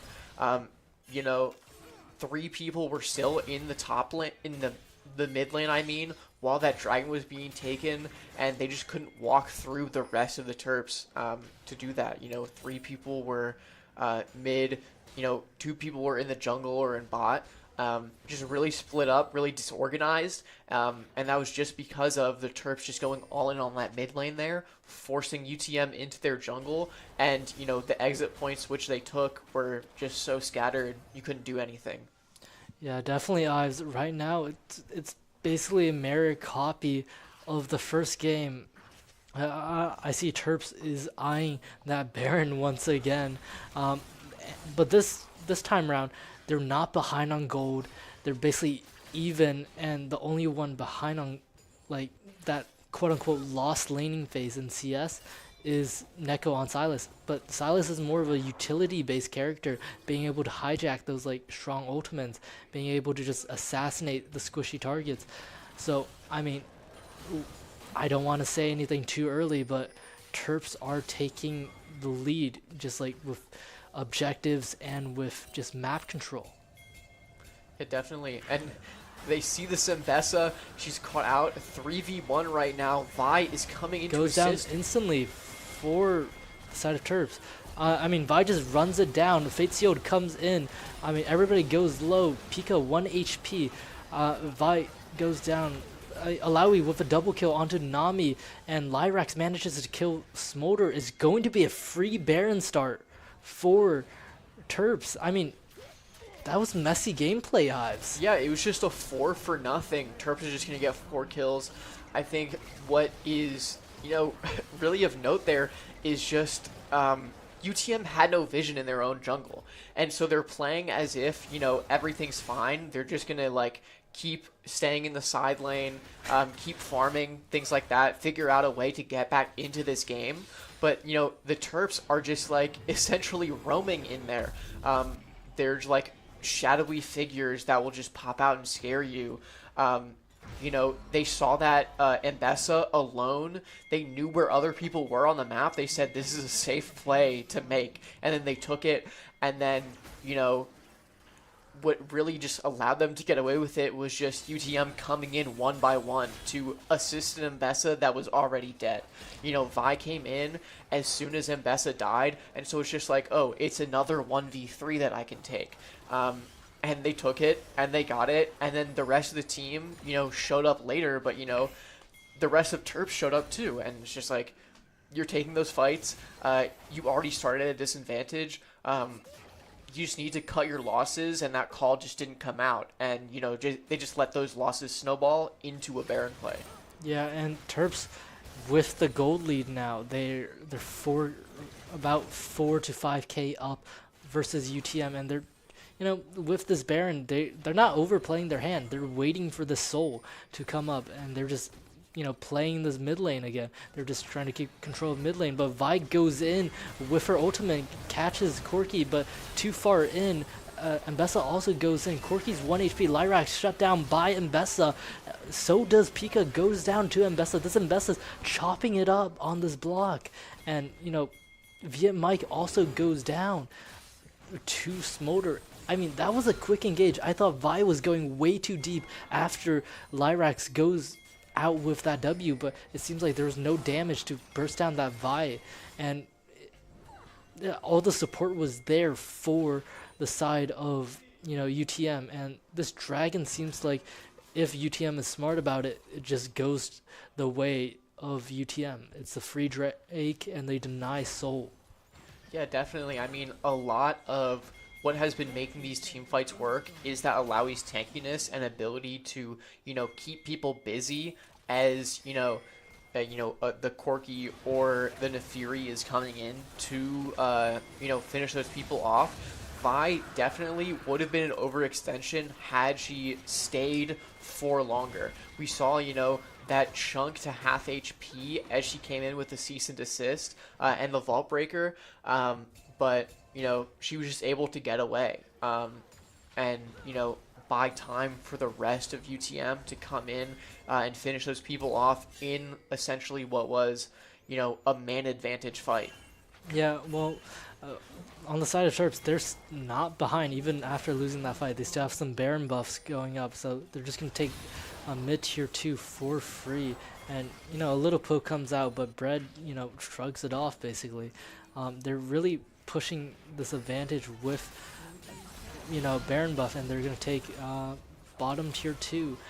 I mean, Terps, even though they lost that fight, they're still winning this game handily. There's nothing too depressing to worry about even after losing that team fight. Yeah, for sure. I mean, it's just that team fight didn't really send them on the back foot. It just kind of equalized a few things, like especially that gold. But as we were talking about, like those objectives are still, you know, incredibly important. I say the Terps are still leading here. We're seeing Mbessa try and take this team fight onto Alawi. It's a 1v3. Bread just going to be unable to do anything. Just Bread gets a kill on Vi with the leap of faith and just stays alive forever, but shutdown goes to Mbessa. That's 3 shutdowns for Mbessa. Yeah, I mean, Mbessa is definitely a force not to be reckoned with at this point. As, you know, she keeps, you know, getting those shutdowns, all that gold is being transferred to her. That's just one of the players that has been capable of, you know, I guess offsetting the balance essentially at this point into the match. Yeah, and I don't know if you've noticed, but Smolder has already reached 225 stacks on his passive, so all of the Terps members are in execute range for Smolder. As this game drags on, it's going to favor UTM more and more as, you know, Smolder just gets stronger and stronger. You know, maybe not like 500, 600 stacks yet, but it's really strong once you reach that threshold for execution. Yeah, definitely. I mean, you know, this dragon fight coming up in 2 minutes is going to be something important for the Terps to end that game early to prevent those stacks. You know, as we're seeing, it's just a 3v4 in the mid lane right now. Cease and desist comes out, and 3 members of Terps caught out. Via Mike goes down, Lyrax goes down, double kill for Smolder. Public execution misses. Bread is very yummy, is very in there. Triple kill for Smolder. Neko trying to make something work, but he goes down also to Yone, and Pika's the sole survivor of the Terps. I think what we're seeing right now is kind of hubris, I guess. You know, the Terps were at a man disadvantage in that mid lane, but still decided that they wanted to hang around there and try and take that fight. And they paid for it, you know. You know, 2/3 of that initial engage went down before the rest of the team showed up. You know, like what can you do? UTM is going to get this mid inhib here, and it seems like they want to possibly run for that Baron as it just came up. Yeah, Smolder is very low, but rest of the members of UTM are very healthy. But I think Pika and Terps are going to look for a steal here. They're going to look for a turn. I mean, it's not desperate yet, but it's best case scenario. Yone is just trying to prevent them right now. But yeah, it's just going to be a free Baron for the side of UTM. It's an overplay by Pika right now, getting caught out by Chris on Mbessa. It seems like Terps are losing footing, and Alawi's going back in, engaging onto Vi. Vi goes down for Alawi, and Mbessa's still up with Guardian Angel. Flash comes out, and Mbessa hooked back in, rooted. Mbessa 1 HP, Guardian Angel popping right now. And she will kill via Mike and will escape freely. And, you know, Neko's 1 HP on this 1 HP, but executed instantly by Smolder. What do we have to say here, Ives? Our Terps are losing their footing. Yeah, definitely. I mean, it was beneficial for them to try and, like, you know, the recalls were a bit offset by some of the UTM members, you know, after that Baron. They had a very tight window to kind of isolate fights there and take them. and they just overplayed their hand. They got that first kill. They got Guardian Angel wiped off of Mbessa, but they said, you know what, let's just keep going. But I mean, you're going so close to the enemy nexus that the people that recalled can just walk up and, you know, join the fight. As we saw with Smolder, his stacks are just doing so much damage at this point. You know, Pika just got obliterated. We can see right here, Nefiri down to half health. You know, what can you do? This game has gone long enough where that Smolder is so difficult to play around. You know, fights where that Smolder isn't a part of it seem to favor the Terps, but as soon as it enters the fray, everything changes. Yeah, I mean, UTM are just bleeding the Terps out, and like the first match, this, you know, bot lane engage for UTM seems to be pretty free, and, you know, Terps are just helpless victims as they watch their turrets go down, their inhibitors go down. And, you know, this Yone is just running this game. Just goes 1 HP, but it's not that easy for the side of Terps to chase. They have no speed, they have no quick engage, and, you know, UTM can just escape handily. Yeah, for sure. I mean, like, I don't even think if they could, they would want to take that engage there, because everyone is still up on UTM. It doesn't matter if you're low or things like that. Right now, they see this Vi alone in the jungle, just too fast at this point. He's going to get away. Yeah, Mbessa trying to catch out Nautilus. Nautilus goes 1 HP. TP comes out from Malawi. They're looking for a fight maybe over here.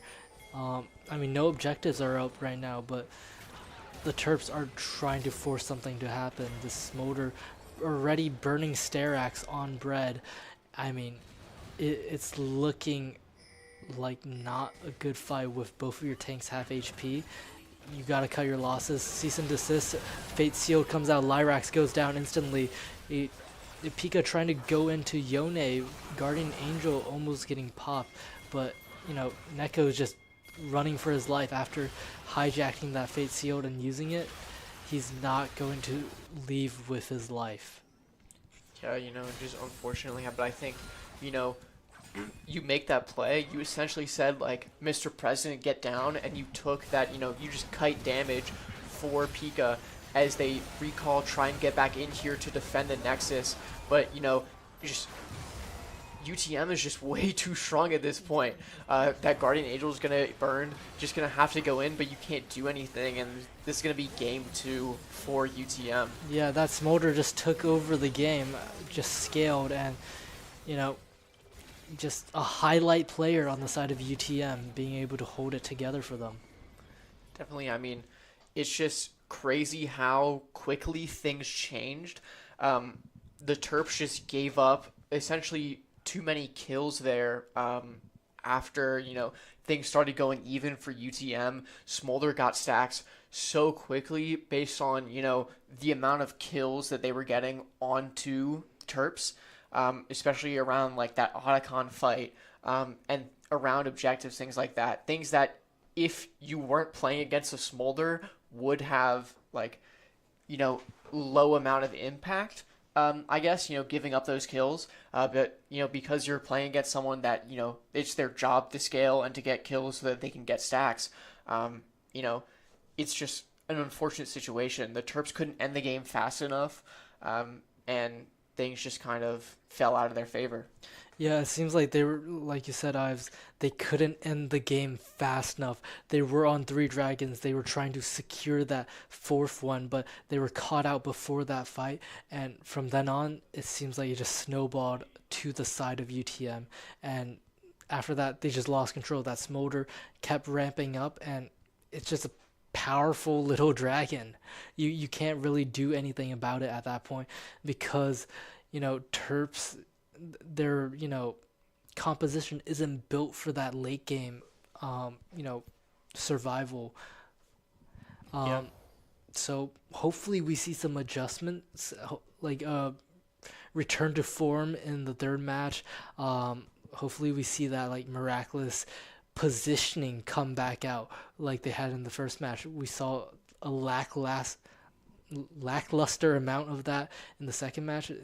Mechanically, they may have been better, but macro-wise, it seems like Terps have lost.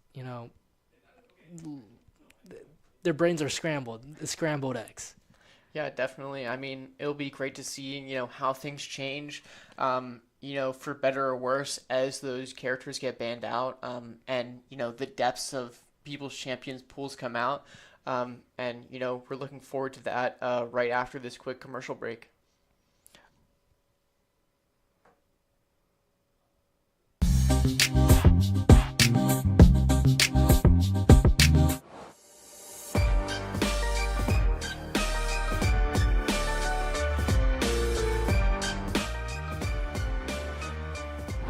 My name is Subin Kim, my in-game name is Carrots, and I'm the controller of this team. My name is Hannah, my IGN is Tuxedo Sam, and I play Sentinel for the team. My name is Sima, my in-game name is Care Bear, and I'm a Flex. My name is Megan, my IGN is Giraffe, and I'm an Initiator. My name is Sophia, my IGN is Soap, and I'm an Initiator. Hi everyone, I'm Ayush, my in-game name is Dulcexo, and I'm the coach. For me, I think it was just really interesting to see like our names on like social media and like on a website. I'm just like, whoa, my name is on a website but so I think that was like the number one thing that kind of like just it brought the realization of like what kind of team I'm in, like what kind of position I'm in. Meeting them. It's like hard to make a woman and non-binary friends in Valorant, so it's just really nice that we have like a team specifically for that. The studio. Yeah. Oh, the studio. The oh, I didn't even know that existed. I didn't know that existed until like remember like when we first talked about the studio, I was like, what's that? When I first went to the room, I was like, oh, there's cameras and lighting. I'm just like, that's nice computer. Nice computer. So true. Winning. Yeah. Winning. Oh, so true. W. Winning. Getting into that. Yeah. That. Yeah, I feel that like was pretty cool. Hey.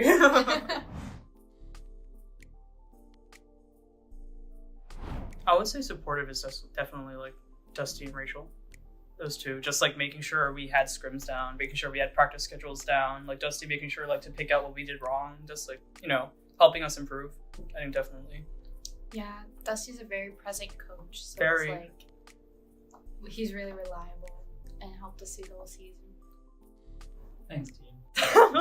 Yeah, you'd even like schedule things for us, like organize all those schedules. Help us map bands and like stats, talk to them if like realize if one of them was like unranked or something. Breaking a rule. Making teams forfeit. Maybe we don't talk about that last part. I would also say like our fans in chat, like on stream. True. It was nice knowing W chat. And the haters. Oh yeah.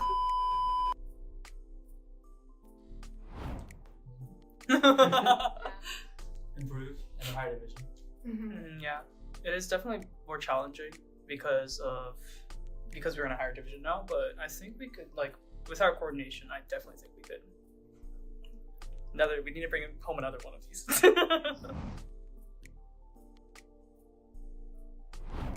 It feels great. Yeah. You guys know this is the first title that Terps Esports has won. Wait, seriously? And by women. Yeah. Oh, seriously? Oh, first time. Cool. I like playing Valorant. Have an excuse to play games. That's true. That's good. For me, I joined because, I've always wanted to be on a women's team, especially since I got to UMD, and me and Dusty had always tried to make teams work every semester, and this was the first time it actually did work and stuck, and the people who tried out were committed. So I guess I've always just wanted to be on a women's team to connect more to that community, to make friends. So I had that gap, without a team for a while, and then I saw the form, and I was like, I really want to try this. This sounds fun. And then, yeah, I play Valorant too much.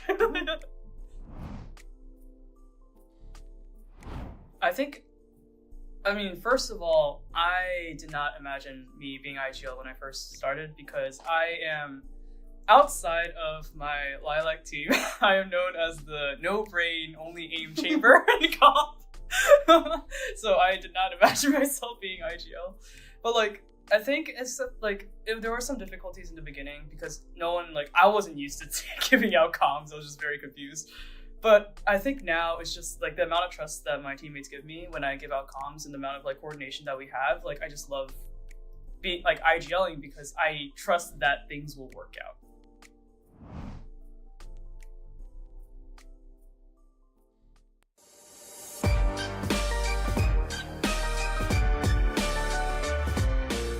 I'm Greg, also known as Sind, and I'm an initiator player for the Valorant Premier team. I'm Kazu, and I go by NJV, and I'm the coach for the team.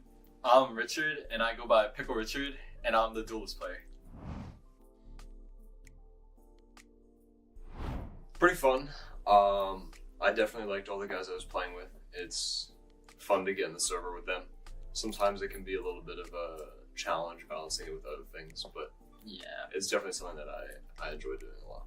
Yeah, making all the friends that we made through this team, so it really makes me happy. So it's really awesome that we did this.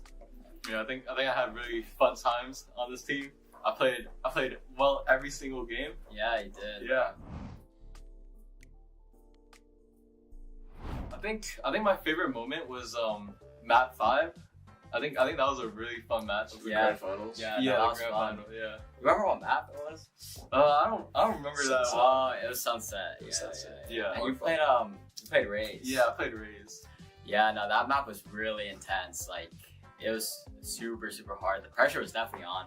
It was super late at night. It was midnight or something. It was very late. It was really late. 1 a.m. or my favorite moment was probably the first match of the season. Oh yeah. First time in the studio together. Oh, in the studio. Oh, yeah. Yeah, that was fun. It That was fun. fun seeing all the Academy boys in the studio. So that was sick. Yeah. My personal goal is I think I'm gonna try to hit Radiant this season. Yeah, you can. I think it's definitely to win Big Ten right now, and then place top 8 in CVAL. That's our goal. Top 8 CVAL. Yeah. Big Ten is definitely the thing I'm most interested in seeing.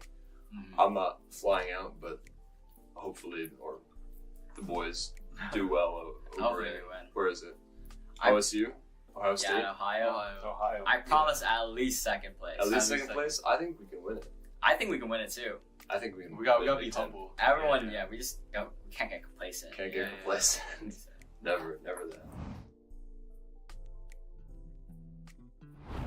That's a good one. Go ahead. Honestly, unironically, I think Kazu is a very fun person to have in the program as an emotional leader. Even though he doesn't always, sometimes things can get a little disorganized with Kazu at the helm. Yeah, no, for sure. Yeah. But yeah. For as much flack as we give him for being terrible at the game, he's actually. Yeah, if you watch our he's games actually a very while I play, you'll be surprised. I hear House is guy my coach a lot. Yeah. Weird about that. But I think Kazu's a great addition for him. I love him. Yeah, I love He's him. great. You love Valorant. He's very wholesome. He is very awesome. Yeah. Remember that. I'm reading. Remember that. Yeah, his timeouts have improved a lot too. As someone who's seen him coach over the last 2.5 years. Yeah. Your old timeouts were. Yeah, that was when I was a little baby boy coach. Yeah, but now you've improved a lot. Yeah. I really like having you as a coach. Thank you, Gregory. Wow, this is great. You should do this more often. That's the most praise you've ever heard. He got an ego boost for free today. Yeah. That was awesome.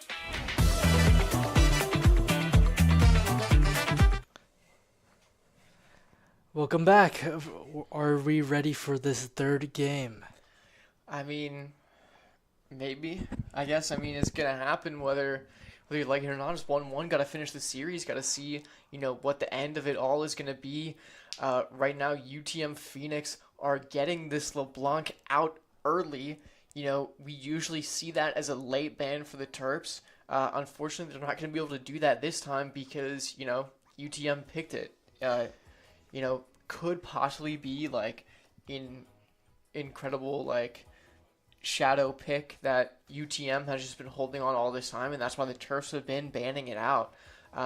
So it'll be interesting to see how they play. Yeah, we see a LeBlanc Zinzao come out from UTM. Zinzao, a very strong jungler, very meta right now, and LeBlanc, maybe not as played, but definitely a very strong assassin. And on the side of Terps, we see a Jhin, first pick come out with Aatrox Maokai to follow. Aatrox, very strong blind pick in the top lane, with Maokai being able to, handle himself in the jungle as, a strong ganker, a strong tanker, but can also be flexed into that bot lane support role. And we see a Gwen maybe come out from UTM Phoenix. Yeah, Gwen, very strong, capable of just like creating a zone around her that just blocks all damage outside of it. Great for isolating fights. Just great if you want to make a getaway as well. Yeah, a notable matchup of this Gwen Aatrox is that recent Weibo versus T1 Worlds final matchup. Zeus picked Gwen into the Shy's Aatrox, and the Shy basically ran it down versus this Gwen, so it's a strong counter pick.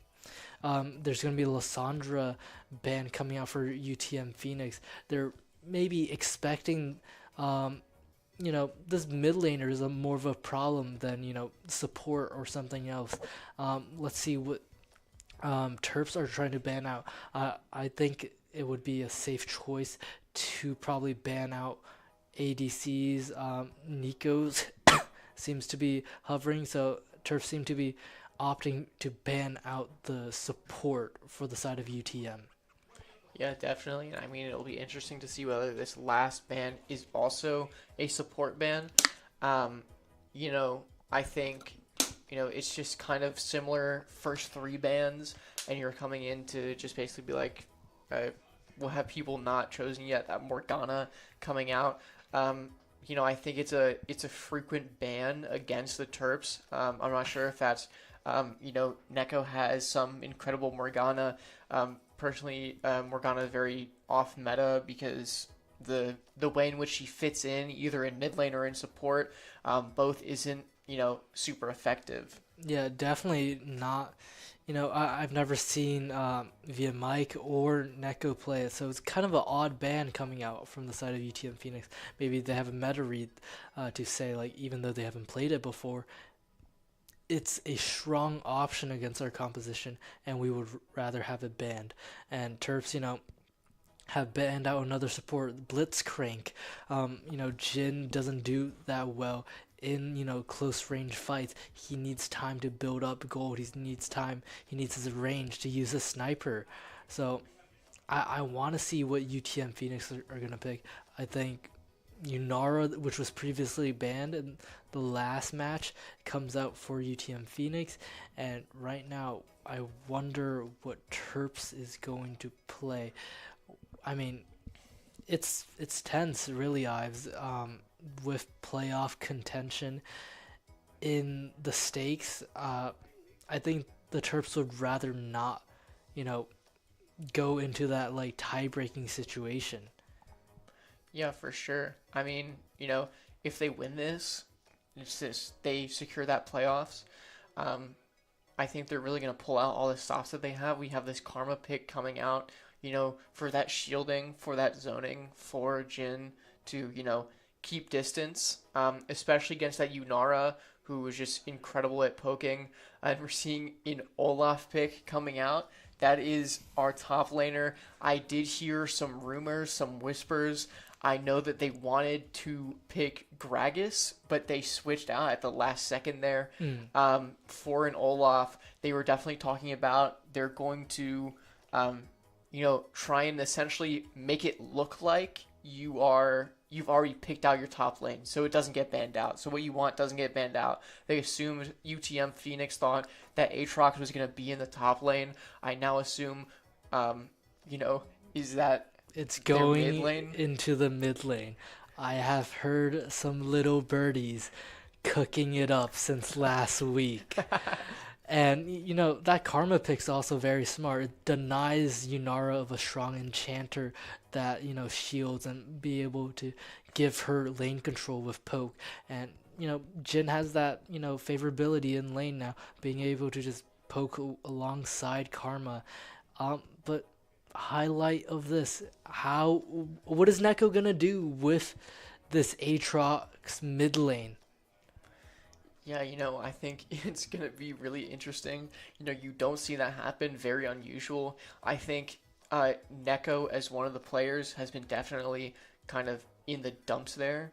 And, I think just throwing something out there, seeing what works, is just a great decision. Yeah, Lyrax already left his chair. He thinks it's a done deal already. His mid laner's going Aatrox. Pika's, questioning Neko, and I guess Brett is just locked in on this Olaf gameplay again. I mean, I did say I wanted some wacky stuff like that Swain Renata bot lane to reappear, but Aatrox in the mid lane. Are we getting too creative? I mean, if it works, it works. I think, hoping to see, possibly a diagnosis from Dr. House that we need more Aatrox in mid lane. Could have been a call. Right now, he's just trying to fuel up his players with some granola bars. Dr. House might have had some influence on this Aatrox pick. He's notable Aatrox one trick, feeding his captain and, just all members of the team right now. Dr. House making sure everybody's fed for this long, grueling match that's about to happen. I think he's overall happy to see this tomfoolery come out, being an Aatrox main himself. Yeah, definitely. I mean, I'm sure he's excited. But, just going to have to wait and see how this Aatrox is going to pan out in the mid lane especially. In comparison to those control mages we've been seeing, all day and consistently, it's, something new, something crazy. You told me they were cooking it up, so at least, they're not coming into it blind. They have something that, they've been working with. Hopefully it works in the actual game. But we won't know until we get into it. Yeah, this Aatrox mid is reminiscent to Faker's, Riven mid that he used to play a long, long time ago. Top laners mid have not worked in a while. Yone can be flexed top and mid, but definitely not like these strong bruising top laners like Aatrox. They haven't seen any action in the mid lane. In recent days. So I guess Neko has gotten comfortable with this pick to be able to bring it out in this, final match where everything's on the line. I don't know what to feel right now, Ives. Yeah, definitely. I mean, I don't really feel anything. I'm waiting in bated breath. I don't want to make any predictions in case that they're wrong or in case, they ruin the chances that Terps have. I'm just really, my mind is racing, essentially, because, I saw it coming. I knew that that Aatrox wasn't going to be their top laner. We both knew Brett does not play Aatrox. And now it's just like, did that gamble pay off, or are you just going to just cause your mid laner to run it down? Yeah, I don't quite know how to feel. Neko was on the Silas last game. It's melee. Aatrox is melee. They both heal a lot. And the similarities end there. One's a darkened blade and one's an exile of Demacia. So it definitely provides a lot more crowd control with, the Q sweeping knockups. but is it perhaps too much, attack damage on the side of the Terps? Are they not going to have enough, damage spread to, properly counter, what UTM have in store? UTM's composition isn't that tanky, so to say, but when you're going only one damage type, it's hard to, not look at it and say they're just gonna buy armor and tank out all of your damage. Yeah, for sure. I mean, it's like trying to formulate my thoughts. I just can't get over the Aatrox, but I'm just trying to move past it. I think that Jhin Karma bot lane is definitely just like kind of classic. Like as you were saying, like similar to like Corki Nautilus in that it's not really breaking any molds, really just trying to, play to, like the textbook to precedent essentially. And I think as, Lyrex and Vietmike have shown they're more than capable of doing that. They're really strong, especially early in that landing phase. So I think you could probably put them on anything and they'll do well. So they're just picking something that's already good. Yeah, it seems like Terps coach has decided the bot lane is going to be that stabilizing force for them. And they're trying to, maybe favor their younger players to, have that young explosiveness, I guess, and trying to make something happen. We're still waiting for this game to happen. Maybe UTM's trying to double check with Terps. Is this a mispick? Are you guys trolling us? What is happening? But I just can't wait to get into this game, especially early game. I think that's where you want to see the most importance of this Aatrox. If Aatrox can survive early game, then, well, I don't want to say survive, but go even in lane. Because if Aatrox only survives in lane, it's still going to be useless in the late game. I want to see this Aatrox really go even and maybe thrive in its matchup to be able to, take over the game, become that world ender. Yeah, especially because I think, mid laners on the side of UTM have been super strong in kind of, causing a lot of confusion in those team fights.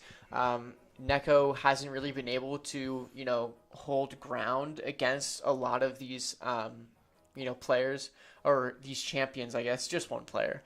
But, if you can deny the mid lane what they're expecting, which is just, I'm just going to have a runaway lane here. It's an Aatrox. What are we doing?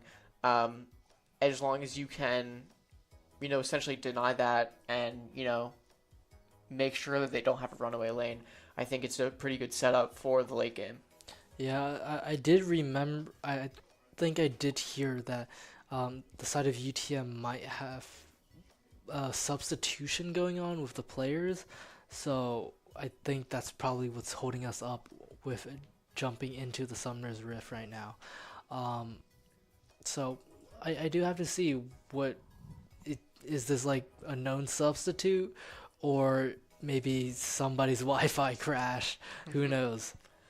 Hopefully it's whoever they consider the best player on the team. It's their Wi-Fi that's crashing, and they get a sub that's like an Iron player or something like that. But Lyrax is still hoping for a challenging game. It's been challenging, so maybe this one's a freebie for them. Unless they bring on, the world champ Barrel or somebody to start substituting for UTM. Yeah, definitely. It's going to be exciting to see. I know I hear some hooting and hollering. I'm not sure. I think they're just joking around right now. waiting to see, what's going to happen. Or maybe they're just excited that, they just checked the subs op.gg and it found out that, it's it's an Iron player. Yeah. And Dr. House looking somewhat agitated, confused, tired, and focused all at the same time. Yeah, I mean, agitated, confused, and tired. Very emblematic of Dr. House. You know where I saw Dr. House the other day? Where? Five Guys. Five Guys. Dr. House at Five Guys. Yeah, it was great. I just, emptied my heart out and my soul about how 100 Thieves lost to T1 kind of embarrassingly. So, Dr. House was there, and you know what he said to me? What did he say? Called me a nerd. Well, that sounds like Dr. House, unfortunately. Yeah, I mean, what do you expect? Can't do anything. So, I mean, it's all quiet on the Western Front, like the movie.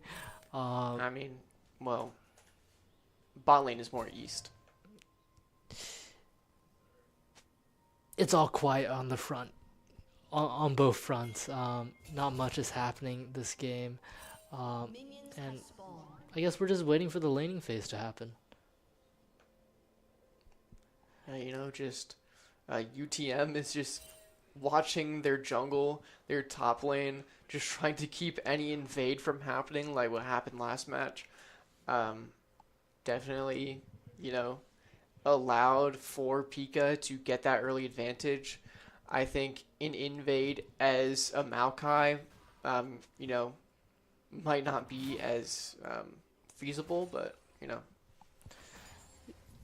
Yeah, there's probably not going to be much happening. Highlight players to watch out for is,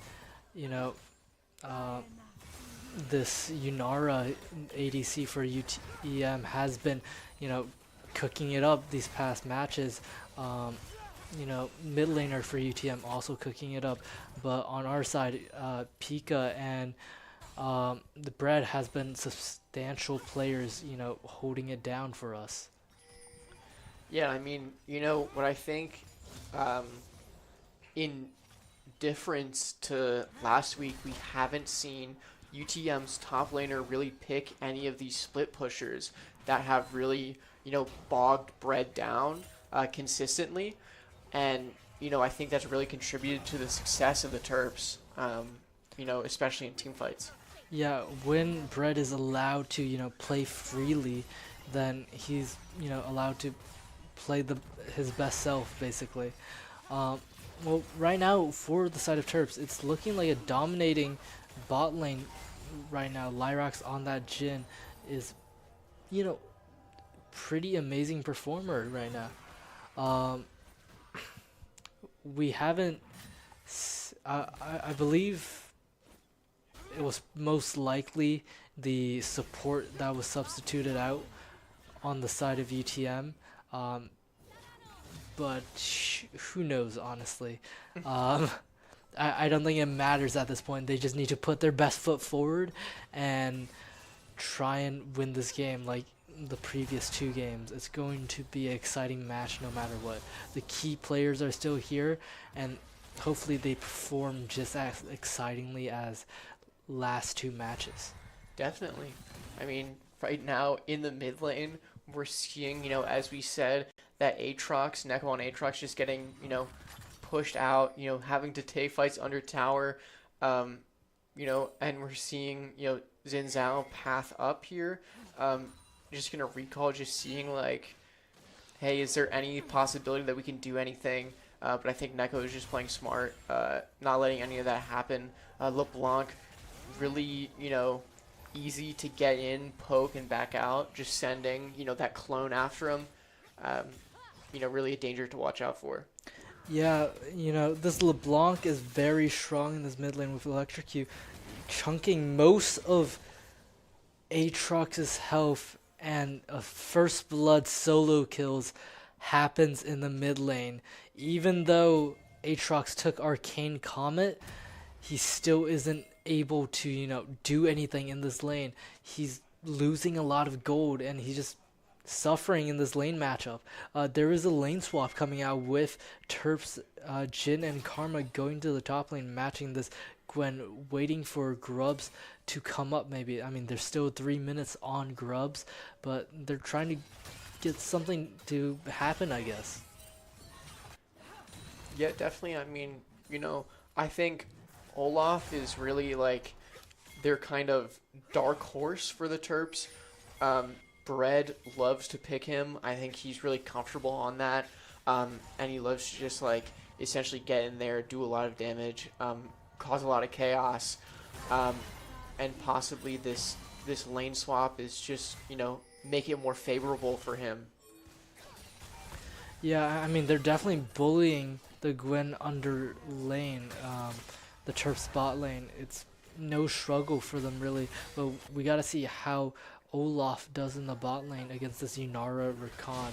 I mean, Rakan just going to engage, and Bread goes very low. He might die to a dive, 4-man dive. LeBlanc and Xin Zhao converging onto this bot lane tower. It's not looking well for Bread right now. It's looking very dire, and no ultimate to go, but kill goes over to Rakan at least. Yeah, I mean, that's all you can ask for. I think at a certain point, you're going to die. 4 people against you, you're so low under tower. Rakan getting that kill, possibly a mistake for UTM. Yunara's going to miss out on some of that early gold. Yeah, right now, UTM are just... I mean, they're taking control of kills and objectives. Terps are gonna lose that objective control that they've had, early objective control that they've had in the past 2 matches, because this Maokai is not very strong. Xin Zhao, incredibly strong jungler, and Gwen is going in with her needlework, just trying to farm the wave, I guess. But when you're not winning in lane and you're not winning in objectives, I do have to wonder what the direction for Terps is. Are they going to try and dive this Gwen on side lane? Gwen goes very low, but the bot lane of UTM is here to match. Flash comes out from Maokai. Flash and Knockup comes out from Rakan. Yunara chasing. Shield comes out for Maokai, but he goes down. Feet of Warfare goes to the side of UTM. It's a good play. Unfortunately, UTM's bot lane was there to swap already, and they're just in time for Grubs. It's not looking like it's going to be a fair matchup, and Lyrax on that gym goes back down to that bot lane, and it seems like Grubs will be a sure thing for UTM. Yeah, for sure. I mean, I think playing this lane swap is just as soon as they see that UTM has, kind of adjusted to it, they just go, okay, let's just swap back. Possibly trying to get Jin possibly as fed as possible, getting those plates and getting that lane domination. I think kind of, possibly screwing over Olaf. Yeah, it didn't look like the worst,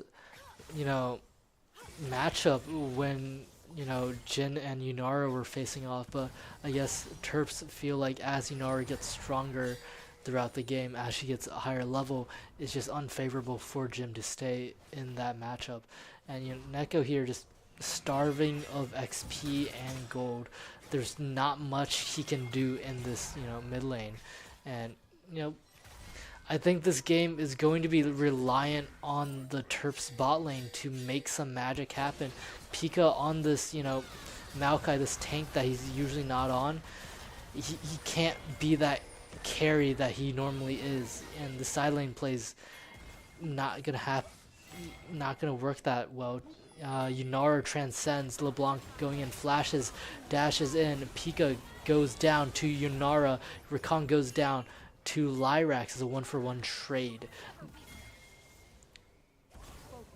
Yeah, you know, I mean, I think what's really happening right now is the Terps are trying to make some sort of plays, but as you saw there, that fourth shot from Jin's ultimate that does the most amount of damage just missed, didn't hit anyone, allowed UTM to just re-engage as the Terps said, okay, we did all we could, it's time to back out. A World Ender comes out from the side of Neko. He tries to engage on this dive on the bot lane.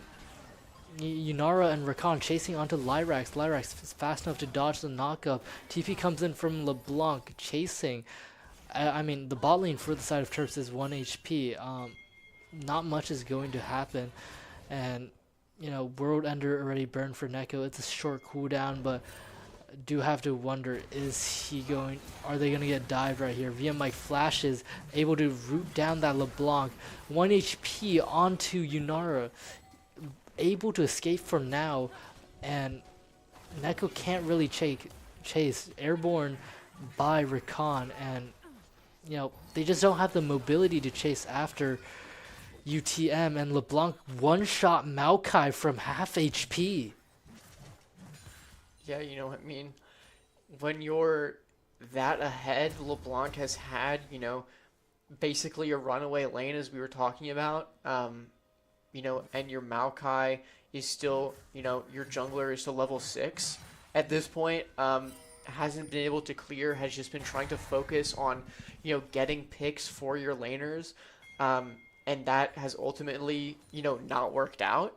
Obviously, you're just going to, like, wind up with people getting incredibly fed. Yeah, there's just no goal for, you know, the side of Terps. I mean, Lyrax is ahead in CS, but Yunara has kills to make up for that CS. You know, Pika's just so down on, you know, CS, and they're just trying to force a dive in this top lane onto Gwen, but Olaf goes down, so is that really worth it? It's a 1-for-1 trade, Gwen for Olaf. Dragon has spawned, and TP goes to the bot lane for Aatrox. I mean, it's looking completely dire. Neko is definitely losing this mid lane matchup. He hasn't gotten the ample amount of CS and resources he's need. Pika's losing. Olaf and, you know, Jin might be winning, and we see a pause come out because Yunara has some lag. You know, I mean, when your ADC, especially Yunara, is having some problems, you definitely want to sort that out, especially as like this fight over dragon is going to come in. You want your person that does damage to be capable of doing damage, to essentially squash the attempt of the Terps to get in on this dragon fight. I think if they attempt to take it, the Terps are coming in at a disadvantage, and you know, you're going to need everyone at UTM capable of you know, countering. Yeah, certainly, Ives. I mean, right now, UTM are just bleeding Terps dry once more, but it's happening earlier into the game.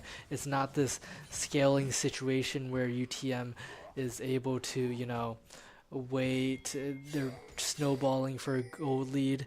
Yeah, but Terps, they need to find that turning point for themselves, because they're getting, you know, I guess, bled dry right now.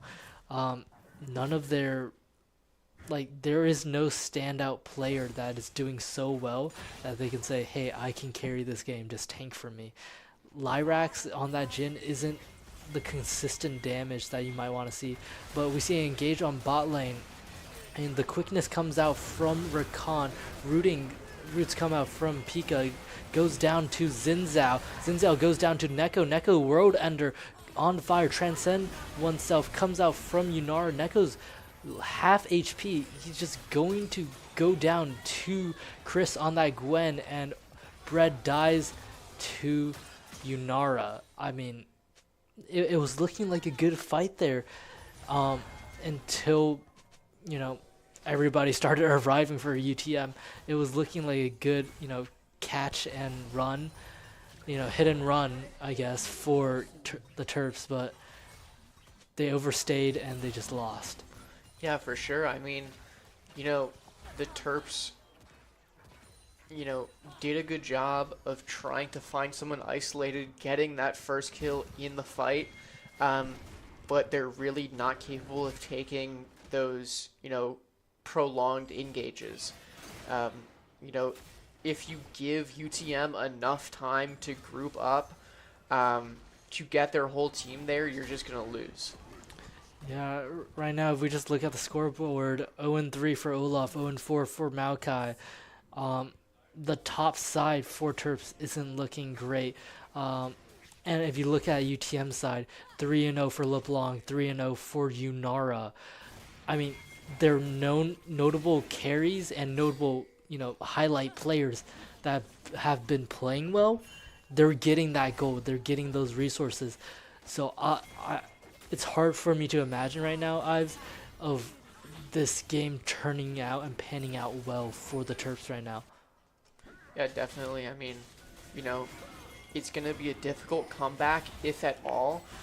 This engage on Dragon is happening. Unfortunately, Pika was unable to get that steal and is just going to get ticked down by 3 people. Jin making the most of his ultimate, trying to help his team get out. Just going to get run down, even under their own tower. Just so much damage. There's such a lead happening right now on the map that, you just can't really win those. You tried to go for something sneaky, it didn't work out, and, everyone tried to cut their losses and run, but not fast enough. Yeah, they're just so behind right now. Even though Jin is 3-0, he has no bounty because UTM are just that much ahead on gold. They're 11 kills up, they're 2 Drakes up, they're up grubs. And they're most likely going to take Shelly for free soon. I see I don't see a good opportunity for Terps to be able to fight this where they're considered the favorites in a fight. They're not able to do enough damage onto, all these players on UTM. Even though UTM's not tanky, they're just going to burst down Terps faster than they can get, hit. Yeah, definitely. I mean, at a certain point, you just have to say, okay, when are we just going to group up and try to get someone kills, try and get an objective bounty so that, we can try and get some gold back. Yeah, I mean, looking across the board, it's also a level disadvantage. Almost all lanes are down 1 level. And it's just not looking pretty right now, Ives. They're gathering for Shelly, and Zinzao seems to have started it already. Maokai engages onto LeBlanc, but LeBlanc is a very hard character to catch out. Olaf being dived on the top lane, his ultimate Ragnarok comes out, but Unara catches him, and Rift Hero goes to the side of Red Team, UTM. The cross map is just impeccable on the side of UTM right now. They're just taking down, the top lane, and they're going to force this top tier 2 to go down by summoning Shelly. A shutdown did go to Lyrax by killing LeBlanc, but I don't think that's going to be so useful right now when they're losing their whole top side. They're trying to re-engage onto this Gwen, but there's no wave here. It's just a bad engage. Turret goes down. Root comes out onto Gwen, and Gwen just falls down to Neko. But I mean, Bread is just stuck in hell up here. They lose top tier 3. They're winning the fight bot, but they're losing so much top. But I think it might be worth it. This might be the turning point that Terps have been looking for. They're still behind on a lot of gold, but they did get the numbers advantage. A 1 for 3. They traded the soul of Olaf for 3 members. Yeah, and an inhib too. I think that top lane is just been, thrown wide open. It's going to be difficult for the Terps to pull off some kind of, plays like that where they just, snowball into a few kills by, 4-manning bot lane because now someone has to monitor, those super minions in the top lane. Yeah, we have 2-star ADC players on both sides. 5-0 for Jin, buying the collector, like you said in the pre-show match. But 7-0 on Yunara. Yunara is definitely a much stronger hyper carry. Jin is more of a caster ADC, not being able to dish out damage, rapidly, and he shouldn't be seen as like a reliable source of damage. Like if they want to start Baron, Jin's not going to be able to do a lot of damage. We see a Crescent Guard come out from Xin Zhao, ultimates come out from Maokai via Mike at 1 HP, Ragnarok comes out, but Olaf falls via Mike falls on Karma. 2 kills for UTM, Lyrax getting killed by Yunara. Yunara is now 8-0. 10-0 actually. I missed a couple kills. It was a triple kill to Yunara, and she's just going to take over this game. She's nearly 3 items, about to buy IE. Probably has enough gold soon enough, and Neko's just sat here to wait for an engage on this bot tier 2 tower. Yeah, and I mean, everyone's just focused on this tower because there's no one alive at this point to, contest that dragon take from Xin Zhao. He's going to start it early. UTM's going to try and back up, maybe come to assist. But the Terps are just caught up clearing their base out. UTM's going to take that tier 2 in mid. Yunara goes to help that dragon fight. But all in all, just like incredible map control for UTM. The Terps have no vision. UTM is just in their jungle. They caught out Pika. They still have that vision. They know that he's low, but they're just going to back off and take this Otacon now. Yeah, none of these objectives has been contested. That Drake just went for free. 2 Drakes went for free. That Otacon was, free. And we see the quickness comes out from Rakan, catches via Mike, 11-0 for Yunara.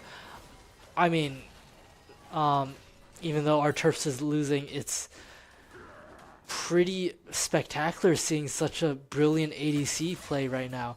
Lyrax is a strong ADC, but this UTM's ADC, I mean, it's just excellent gameplay of this hyper carry role, being put in that position to carry. He has not disappointed, and well, LeBlanc just gets a kill in that top lane Tribush on Pika. It's looking dire, eyes. I mean, what do I even have to say right now? It's 7k gold down, and UTM are basically just dominating the map.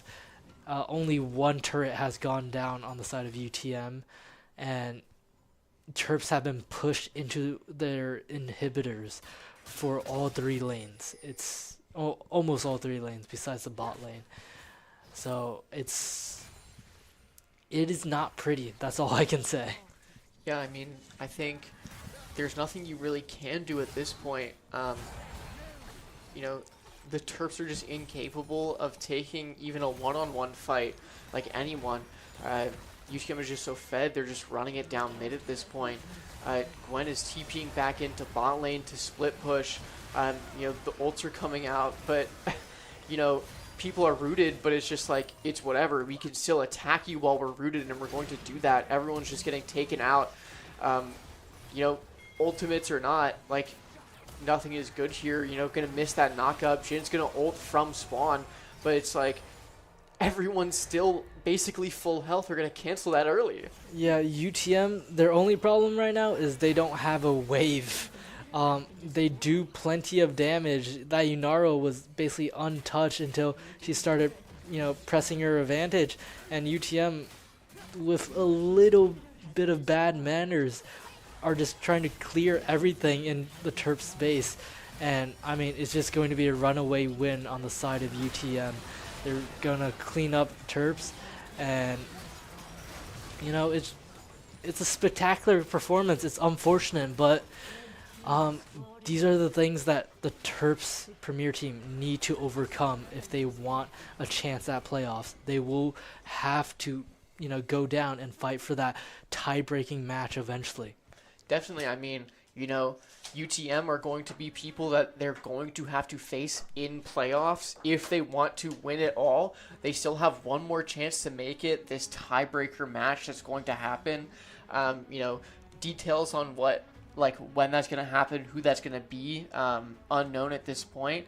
But the Terps have a lot of room for improvement. Hopefully in that tiebreaker match, they can show that or maybe learn something that helps them to do that, because against, UTM, it's, those first two matches, and